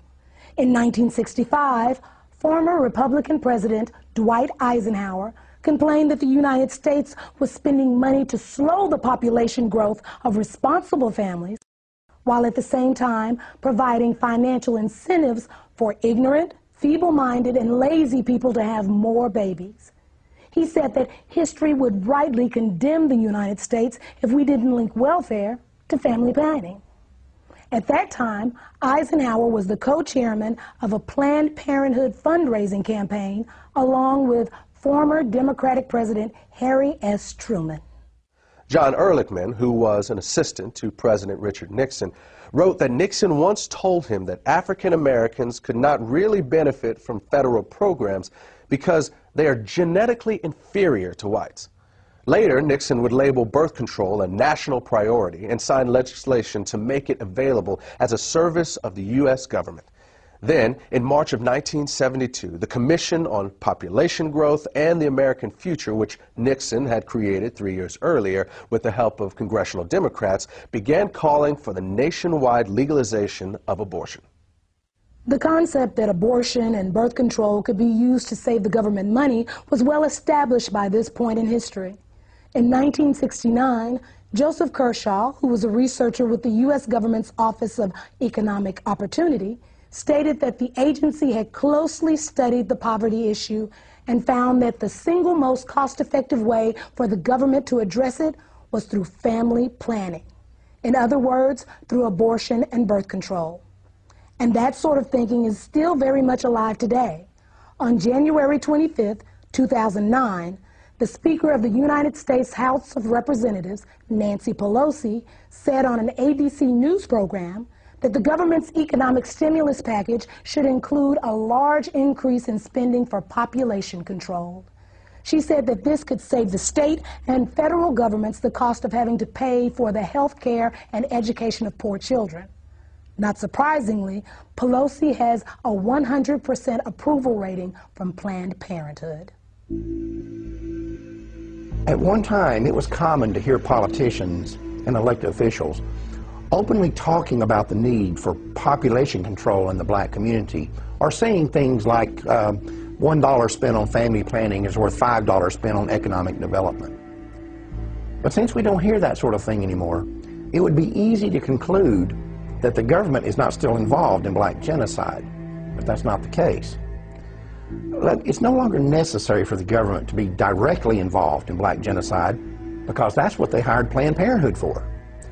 I mean, it can't just be a coincidence that at the same time when government population control programs were backing away from specifically targeting black neighborhoods, at that same time, the state and federal funding for Planned Parenthood was being increased by leaps and bounds. To understand the magnitude of the dollars involved here, remember this. By 1970, Planned Parenthood was already the 19th largest health-related fundraising organization in the country. But by year 2000, it had moved into third place behind only the American Heart Association and the American Cancer Society. And a major factor in that phenomenal growth was government funding. Basically, what's happened over the last 40 years or so is that Planned Parenthood has taken billions in government money while locating the vast majority of its facilities in minority neighborhoods. And that has not only been a tremendous boost for the eugenics movement, but it has also allowed government-funded family planning programs to target the black population while insulating the government from any direct connection to black genocide. One of the places where government money has been used to advance the eugenics agenda has been in the public school system. Although government-funded population control programs can be found in white schools, the evidence is that they are significantly more likely to be targeted at black schools. One example of this was seen in 1986, when it was discovered that Illinois public schools were not only distributing birth control to children, but that every one of the 50 facilities involved were in minority neighborhoods. When this information was made public, a local African-American pastor organized a campaign to stop the program. Reverend Hiram Crawford labeled the project genocide, saying that the obvious goal was to go after the Hispanic and black population. That same pattern was also found in Maryland in the 1990s. Even though the state's teen pregnancy rate was higher among white students than black students, when the contraceptive device Norplant was introduced, it was selectively marketed to children as young as 13 in predominantly black schools in Baltimore. The result was that of the first 350 girls implanted at a local middle school, 345 were African American. Then, when Norplant was approved for general distribution, of the first 100 schools selected, all 100 were in minority neighborhoods. The Norplant contraception device was developed by the Population Council in New York, which had been established in 1952 under the leadership of its president, John Rockefeller. Its next two presidents, Frederick Osborne and Frank Notestein, were both former members of the American Eugenics Society, and Notestein would later serve on the National Advisory Council of Planned Parenthood.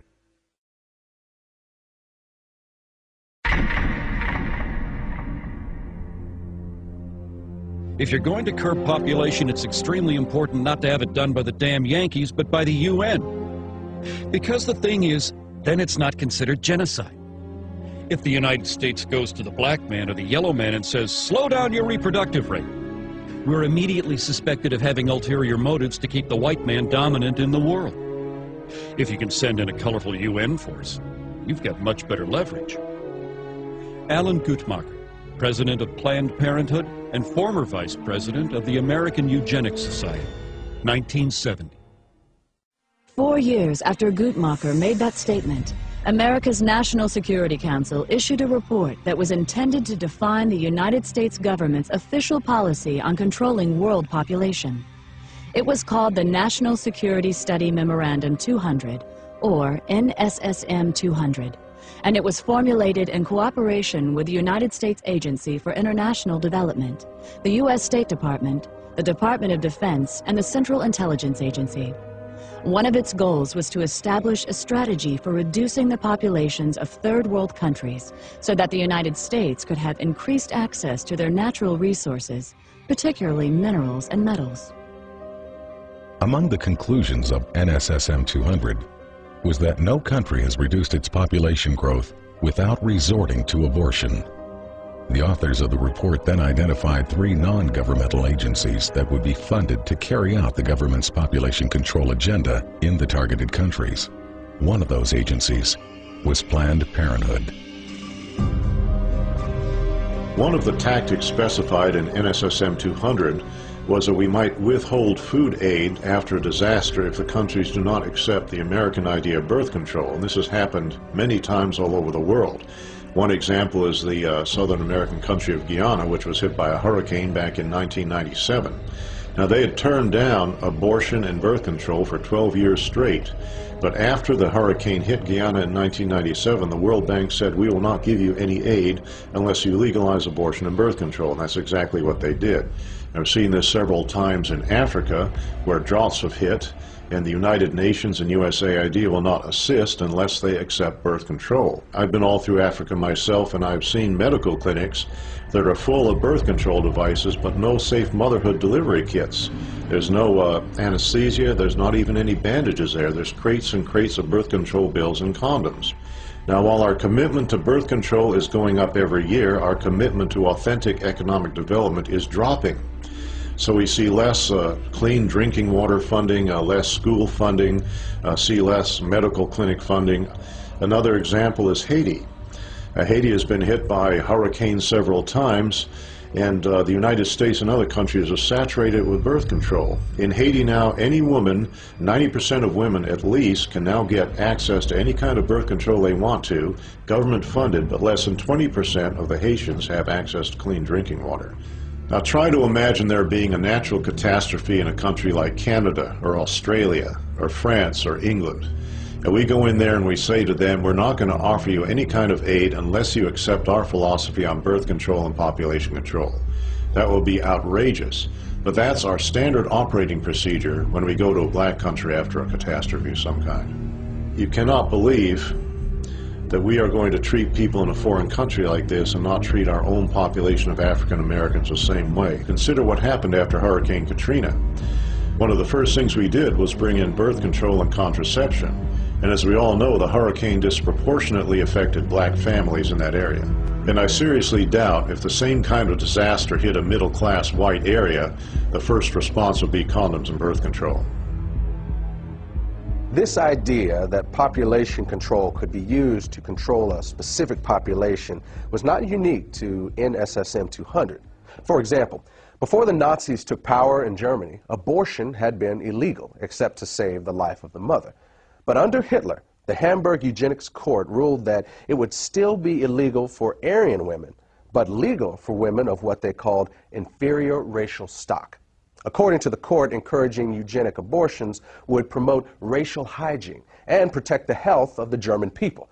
This new policy eventually led to certain women being threatened with execution if they refused to abort what the Nazis called racially worthless babies. At about the same time this was going on in Germany, the government of Bermuda was blanketing the island with population control facilities and openly stating that their intent was to limit the numbers of blacks. Then in 1958, blacks in the Caribbean rebelled against a Planned Parenthood-led birth control campaign that was exclusively targeted at non-white residents, while at the same time, prosperous white residents were being encouraged to multiply. Following a similar pattern, a 1965 article in the Pittsburgh Courier newspaper reported that under apartheid, the white South African government was relying on targeted birth control as its primary weapon to reduce the number of blacks in the country. Unfortunately, we now know that the U.S. government was not immune to this sort of thing either.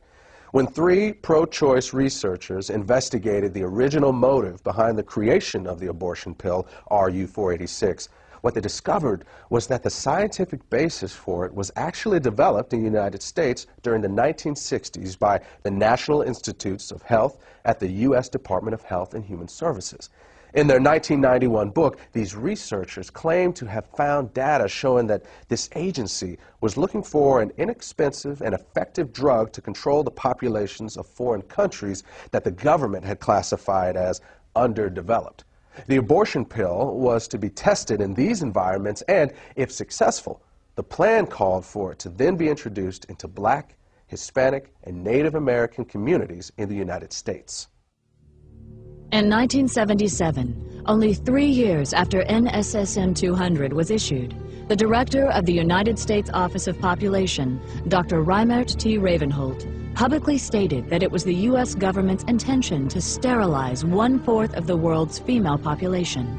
According to Ravenholt, one of the driving forces behind this campaign was the need to protect American financial and commercial interests. Ravenholt said that some foreign governments were refusing to give the United States permission to come into their country and control their population. He said that, in those cases, the plan was to be carried out by 2 private organizations with an enormous amount of financial support from the American government. When asked by a St. Louis newspaper to name the 2 organizations, he said that they were the United Nations Fund for Population Activities and Planned Parenthood. Among government officials who supported the Ravenholt philosophy of using American intervention to control the populations of foreign countries, perhaps the most powerful were Republican President Gerald Ford, Vice President Nelson Rockefeller, and Secretary of State Henry Kissinger. In the mid-1970s, while serving as foreign policy advisor to the Ford-Rockefeller administration, Kissinger personally helped Planned Parenthood set up an abortion counseling program for Vietnam refugees who were being housed at Camp Pendleton Marine Corps Base in California. This was done despite the fact that the vast majority of these refugees were known to be strongly opposed to abortion, and not one of them had ever requested abortion counseling. At the same time, Kissinger also refused to hold an abortion training program that was being conducted by the Agency for International Development, which operates under the direction of the State Department. Kissinger allowed this project to continue despite numerous complaints that it was in clear violation of U.S. law that specifically prohibited American foreign aid funds from being used for this purpose. The commitment that Ford, Rockefeller, and Kissinger had for this illegal project may have been a reaction to something Reimert Ravenholt had said a few years earlier. In 1973, he was speaking at a Planned Parenthood national conference where he told attendees that abortion may actually be the most demographically powerful way of controlling population. Ravenholt would eventually be honored by Planned Parenthood for what it called innovation and vision in the population field. Years ago, a series of USA Today articles documented that there are large multinational corporations on the New York Stock Exchange today that actually got their start in the slave trade. But when slavery ended and Africans could no longer be financially exploited, many of those same corporations began pouring millions into the eugenics movement. The people they had found so valuable as property, they had little use for as fellow citizens. And again, some of those corporations and foundations and institutions are still around today, and every year they still pour millions into eugenics organizations like Planned Parenthood. In fact, if you look at Planned Parenthood's donor list, it reads like a who's who of corporate America. You also have individual elitists doing the exact same thing. People like Bill and Melinda Gates, Warren Buffett, Ted Turner, and many others have used their own personal fortunes to make sure that the eugenics movement never runs short of money. Of course, if you confront these people or these corporations about their support for organizations like Planned Parenthood, they'll tell you it has nothing to do with eugenics. And if someone is naive enough to believe that, that's fine. But to me, it's like someone saying, yeah, I'll give a few $1 million a year to the Klan, but I'm not really a racist. After the abortion pill RU-486 was approved for sale in the U.S., the controversy surrounding it kept the abortion lobby from being able to find an American company to produce it. That forced them to look for a foreign manufacturer. And after an 8-year search, a company owned by the Chinese government agreed to manufacture the drug for the U.S. market. The company's management made the decision after the Rockefeller Foundation agreed to provide financial backing for the project. There's also another connection between Rockefeller and RU-486. At the end of World War II, the German chemical manufacturer IG Farben was identified as the company that supplied the gas used in the Nazi concentration camps. The gas was called Zyklon B, and evidence later showed that Farben's executives knew how it was being used. In fact, evidence was uncovered to indicate that Farben engineers had actually designed the gas chambers. This led to some of them being tried at Nuremberg for crimes against humanity, including genocide and slavery. Interestingly, IG Farben was a financial partner with John D. Rockefeller and Standard Oil of New Jersey in a company called Standard IG Farben. In addition, within 3 months after Hitler came to power, the publicity director of Rockefeller Foundation and personal advisor to John D. Rockefeller, a man named Ivy Ledbetter Lee, was assigned the responsibility of directing public relations for IG Farben. After the war, IG Farben would change its name to become known as Hercht AG. Today, Hercht is a gigantic multinational corporation with subsidiaries all over the world, including the United States. Ironically, one of Hercht's subsidiaries, Rusal-Yuclof, is the French company that developed RU-486. In other words, the same company that produced the gas used in the Nazi death camps also produced the abortion pill that is now being used in American abortion clinics. And in both cases, there was a known connection to the Rockefeller Foundation. On the week he was inaugurated, Bill Clinton received this letter from attorney Ron Weddington. Weddington is the ex-husband of Sarah Weddington, the lawyer who successfully argued for the legalization of abortion in the Roe v. Wade case. 26 million food stamp recipients is more than the economy can stand. You can start immediately to eliminate the barely educated, unhealthy, and poor segment of our country. No, I'm not advocating some sort of mass extinction of these unfortunate people. Crime, drugs, and disease are already doing that. I am not proposing that you send federal agents armed with Depo-Provera dart guns to the ghetto. You should use persuasion rather than coercion. Our survival depends upon our developing a population where everyone contributes. We don't need more cannon fodder. We don't need more parishioners. We don't need more cheap labor. We don't need more poor babies. 2 days after being sworn in as president, Bill Clinton issued an executive order that allowed federally funded agencies to refer low-income women for abortions. He also directed that American dollars could be funneled to organizations that promote abortion in foreign countries. The Aid to Families with Dependent Children program is the worst boondoggle ever created. When a sullen black woman of 17 or 18 can decide to have a baby and get welfare and food stamps and become a burden to us all, it's time to stop. Dr. Edward Allred, abortionist, 1980. Edward Allred is the owner of one of the largest chains of abortion clinics in the United States. Not long before Allred made this statement, the Los Angeles Times had reported that his California facilities were handling referrals made by Planned Parenthood. Even as late as the 1960s, the wealthy elite who made up the eugenics movement never tried to hide the fact that their agenda was driven by financial considerations as much as it was driven by the desire to create racial purity. A good example of this was seen in 1967 when eugenicist and Nobel Prize winner Dr. William Shockley caused a national uproar when he stated that it was a waste of taxpayer money to create better schools and welfare programs for what he called ghetto Negroes. He claimed to have research showing that people of African descent are genetically inferior to whites in intelligence and simply not smart enough to take advantage of programs designed to help them. To save taxpayer money, he proposed that the U.S. government implement forced birth control to lower the reproduction of the inferior classes and then issue certificates to become pregnant that would be sold on the New York Stock Exchange. Shockley was a National Committee member of Planned Parenthood and a featured speaker at least one Planned Parenthood conference. When Florida abortion clinic owner Joyce Tarnow appeared on a local talk show, she gave the following reply when asked what America should do to help impoverished nations that are facing starvation or other natural disasters. Time is running out for us. In 1968, Dr. Paul Ehrlich wrote The Population Bomb. And in that book, he stated a thesis that what we should be doing is helping those nations that have a reasonable chance of being able to produce their own food supplies. Those that cannot do that for whatever reason, those people have to just sink or swim on their own. And what we do is try to help those societies become self-sustaining that have a chance to learn how to fish in order to feed themselves. Wait a minute. Are you I just want to make sure this is clear. Are you advocating, or was he advocating, basically writing off people that have no hope of ever because of the climate or whatever problems of feeding themselves? Sort of like survival of the fittest? Or right.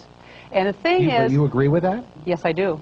The more people you help to survive, the more people are going to be reproducing and having children beyond what we can reasonably hope to have so that we can educate and house and feed these people.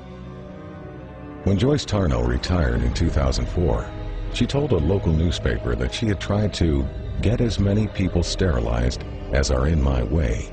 She also restated her views on foreign aid, saying that the United States should help those countries that can prosper, but let the others wither on the vine. Citing Haiti as an example, Tarnow said that the Haitian people should be made to stew in their own juices because they had destroyed their environment.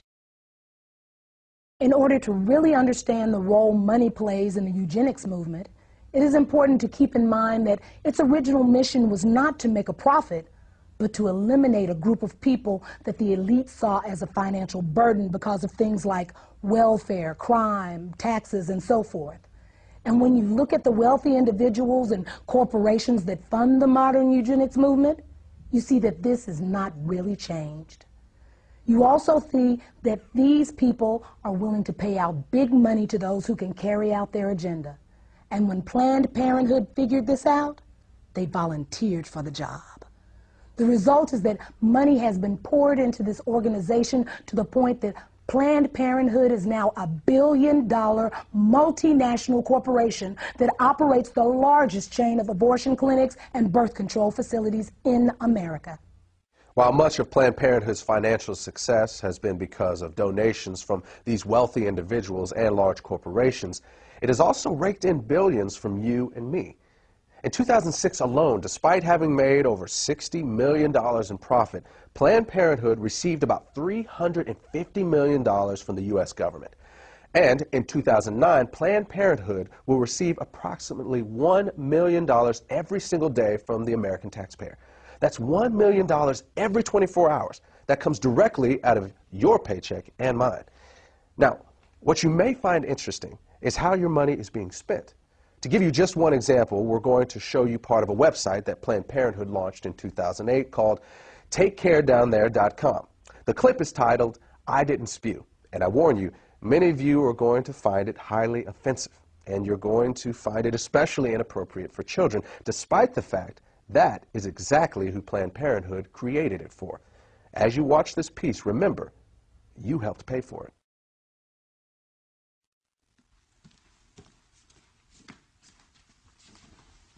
Whoa, guy, where's the prophylactic?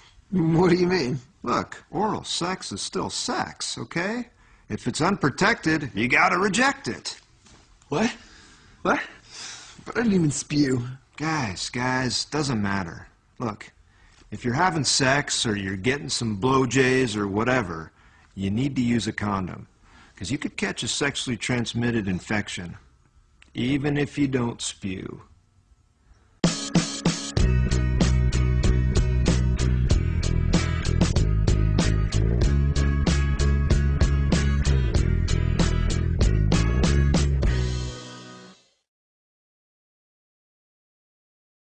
Now, does this clip say anything about how Planned Parenthood sees African Americans? You'll have to judge that for yourself. But there's no doubt that if this same video had been made by a bunch of white supremacists or the Ku Klux Klan or some neo-Nazi group, we would all understand the symbolic message behind it. In 2007, Live Action Films of California conducted an undercover investigation of Planned Parenthood offices in several states. Under the direction of the organization's president, Lila Rose, the goal of the project was to determine whether Planned Parenthood officials would accept financial donations on the condition that the money would only be used to eliminate African Americans. The following clips are from the actual recordings of those conversations. When I underwrite abortion, does that apply to minorities too? If you specifically want it to underwrite an abortion for a minority person, you can target it that way. You can specify that that's how you want it spent. Okay, yeah, because there's definitely way too many black people in Ohio, so I'm just trying to do my part. Okay, whatever. Well, blacks especially need abortions too, so that's what I'm trying to do. Well, for whatever reason, we'll accept the money. So the abortion could be, you know, I could give money specifically for a black baby. That'd be the purpose. Yeah, absolutely. If you wanted to designate that you wanted your gift to be used to help an African-American woman in need, then we would certainly make sure that that gift was earmarked specifically for that purpose. Great, because I really face trouble with affirmative action, and I don't want my kids being disadvantaged, you know, against black kids. I just had a baby. I want to put it in his name, you know. So that's definitely possible. Oh, always, always. So would it be possible for me to donate that money specifically for these minority groups so that they could have access to abortions? Yes, it would be. Wonderful. And could I specify that abortion be done, or those abortions be done for a particular minority group, or how does that work? If you wish, you can.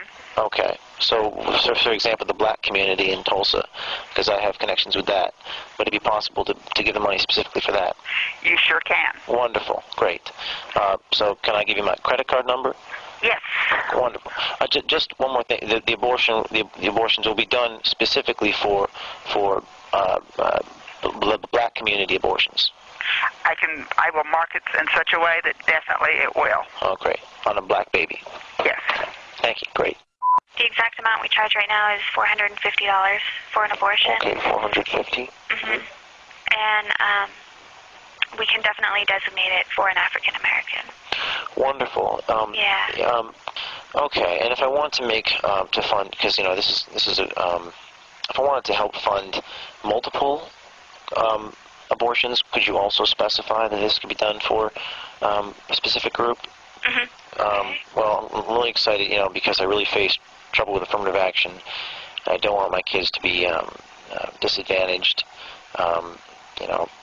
against blacks in college, and the less blacks out there, the better. So. Yeah, it's a strange time for sure. Yeah. So, okay. Well, thank you very much, Jeremy. And if you have any questions, please feel free to give me a call. My extension is 304.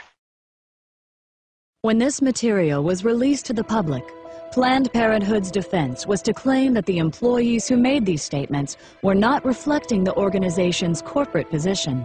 But in 1986, Planned Parenthood's national president, Faye Wattleton, made the following statement during an interview on CNN. As a matter of fact, Mr. Dorn, and if I may finish, we have received contributions from people who want to support us because they want all welfare mothers and all black women to stop having children. What Ms. Wattleton was conceding in this CNN interview, and what live-action films found in their undercover investigation, was acknowledged years before by a previous Planned Parenthood president. During a speech in Philadelphia in January 1966, Planned Parenthood President Alan Guttmacher stated that some of his colleagues appeared to have racial motives for their involvement with the organization. Not surprisingly, one of Guttmacher's acquaintances later warned him that in the future, he should not be making comments like that in public. The person who gave that warning obviously understood that Planned Parenthood's racial agendas and attitudes are best kept out of the public.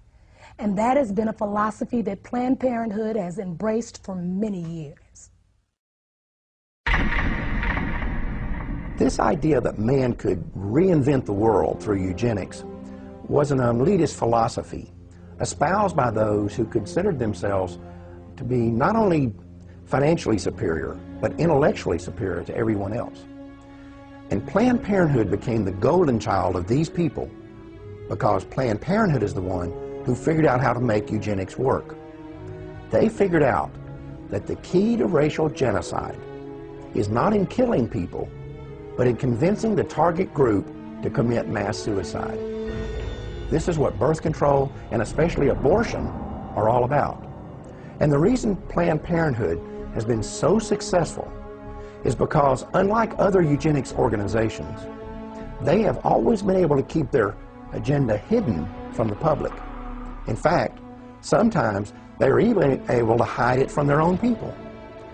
I will assure you that there are Planned Parenthood employees and volunteers all over this country who have no idea what they're actually involved in. Then there are other people who will look you right in the face and tell you that racism was not the driving force behind the American eugenics movement. And I think you'd have to be a complete idiot to believe that.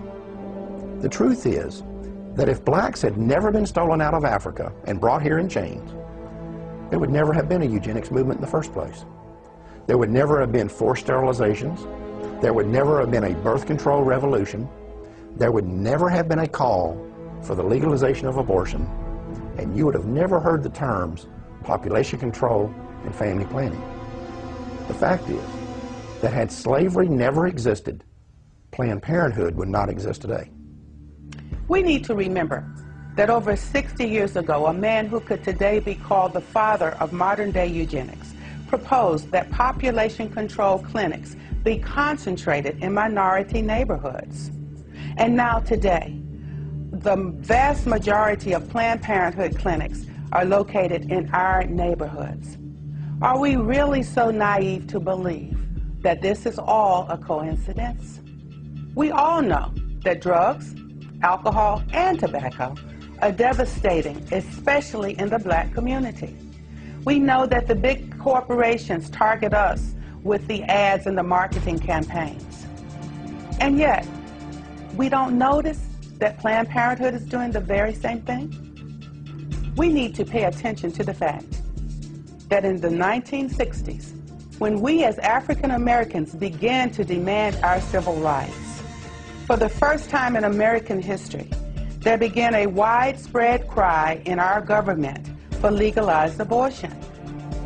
Was that coincidence too? Or could it be that when we said we would no longer sit on the back of the bus, a place was being reserved for us down at the abortion clinic? For most people, it may be hard to conceive that the ethnic cleansing going on today through legal abortion began with the fear of freed slaves. But as you have seen, that is exactly what happened. When colonization failed, Charles Darwin and Francis Galton were there to tell the world that people of African descent were just one small step above the ape. And white elitists embraced that philosophy, not because they had studied it and found it to be true, but because it gave them the permission they needed to wipe us out. And that launched a chain of events that quickly took on a life of its own. Every time one eugenics strategy failed, another was invented to take its place.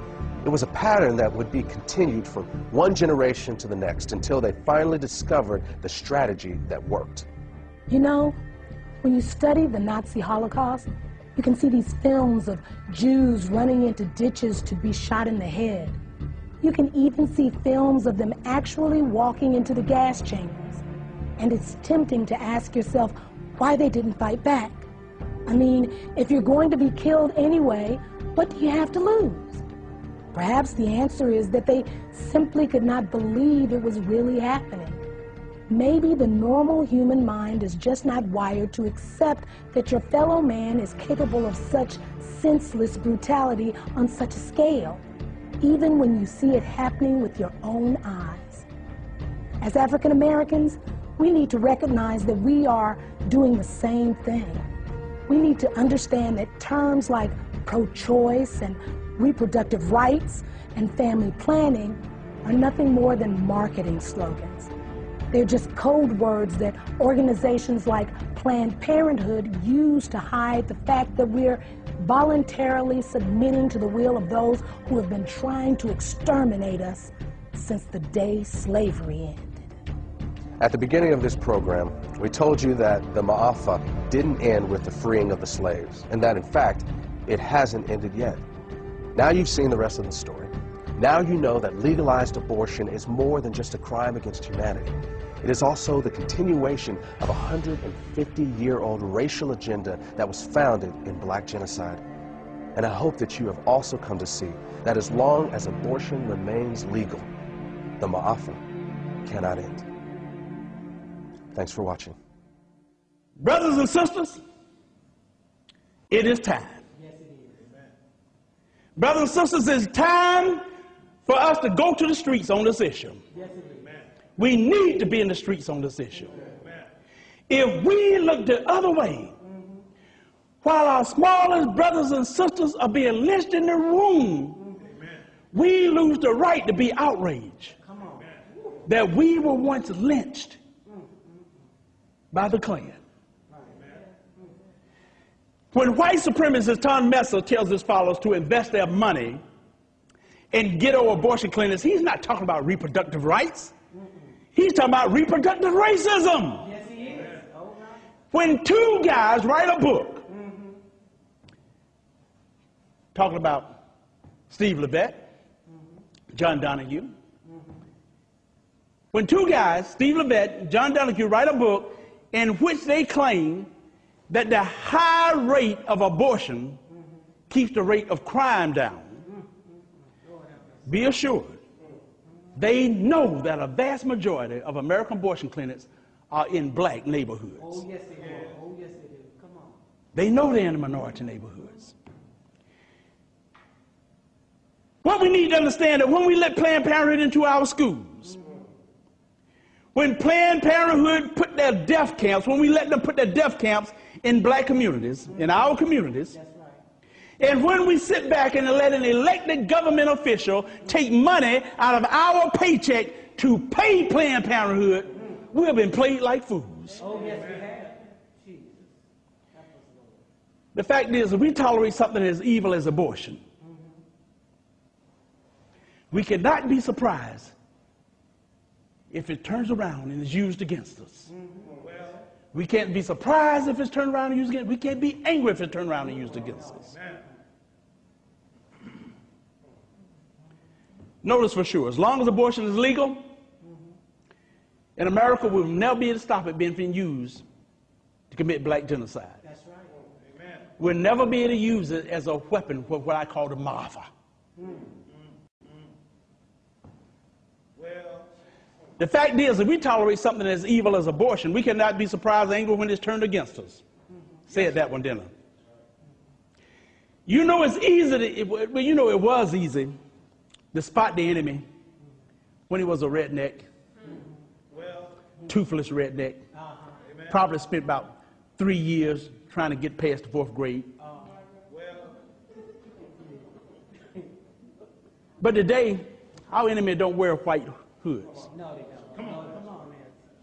Today, our enemies wear a white lab coat. Yes, with a stethoscope around his neck. Yes. And what gets really aggravating sometimes, like a pimp, sometimes he's black. Come on. And this is not about political parties either, because there's a reason I'm an independent. Both the Republican Party and Democratic Party have been in bed with Jezebel and the eugenics business for more years than you and I have been alive. Come on, that's right. I will also tell you this, every time we vote for politicians who tell us they are pro-choice, it's like we're spitting on the graves of our ancestors.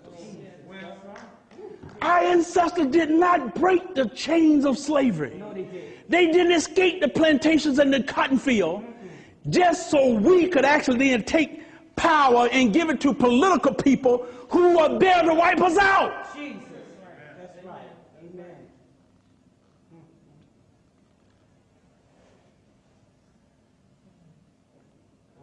We need to remember why there were civil rights groups that fought against abortion in the 60s. We need to understand what it was that Harold Crawford and Irma Carver Craven was talking about long before abortion became legal in this nation, when they stood up and they noted there's a real connection between poverty, abortion, and genocide. Oh, yes. They understood it. Oh, yes, they did. Amen.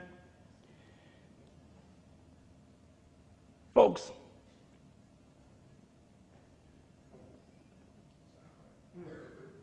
you know, it's time we looked at what's been done to our children. I had the privilege of meeting Mamie Till in Chicago years ago. She complimented us on what we were doing. And my heart was really moved sitting next to her and having this lady look me in the eye and tell me that.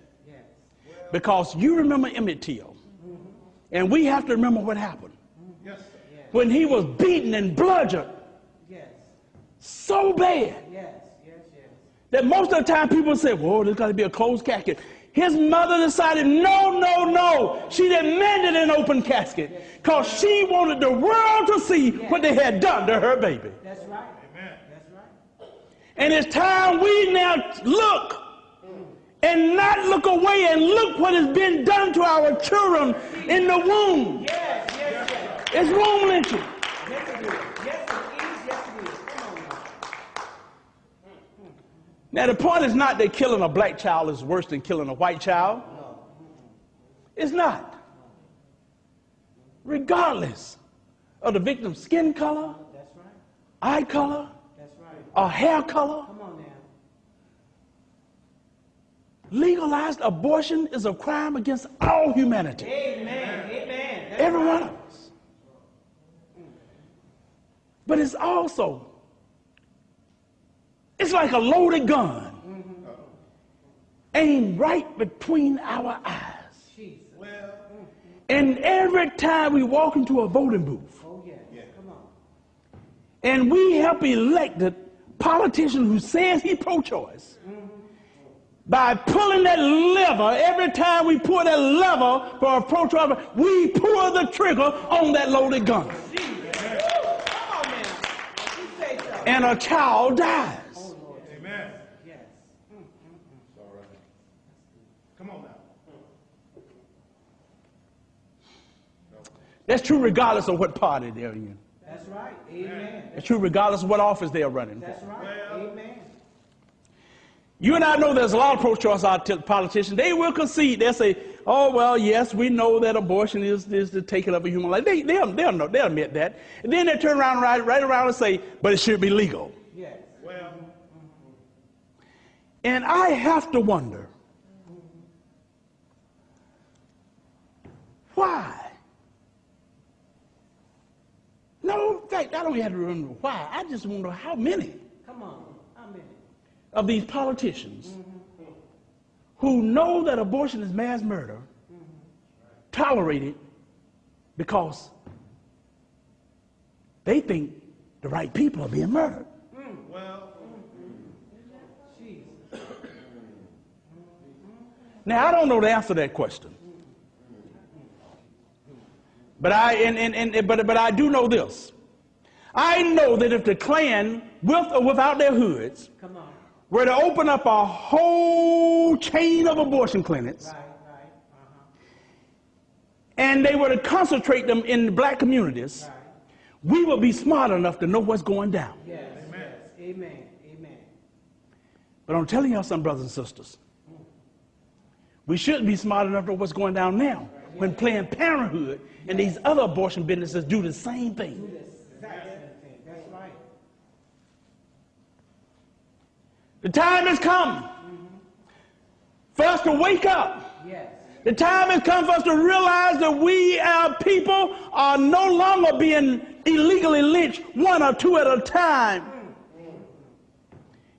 at the end of a dirt road. It's time for us to realize that our people are being womb lynched. It is time to realize they are being legally ripped to shreds by millions in air-conditioned rooms with sweet, soft elevator music playing in the background. It is time for us to realize that we are in a war. We're in a war that if we don't become involved and we try to look the other way, it's going to wipe us out. It's called black genocide.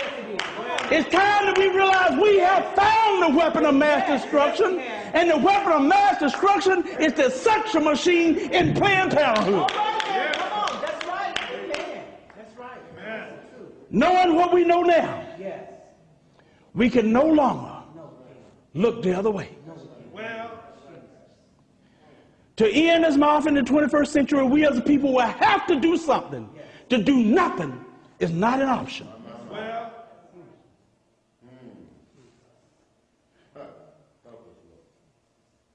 The only question left to answer is,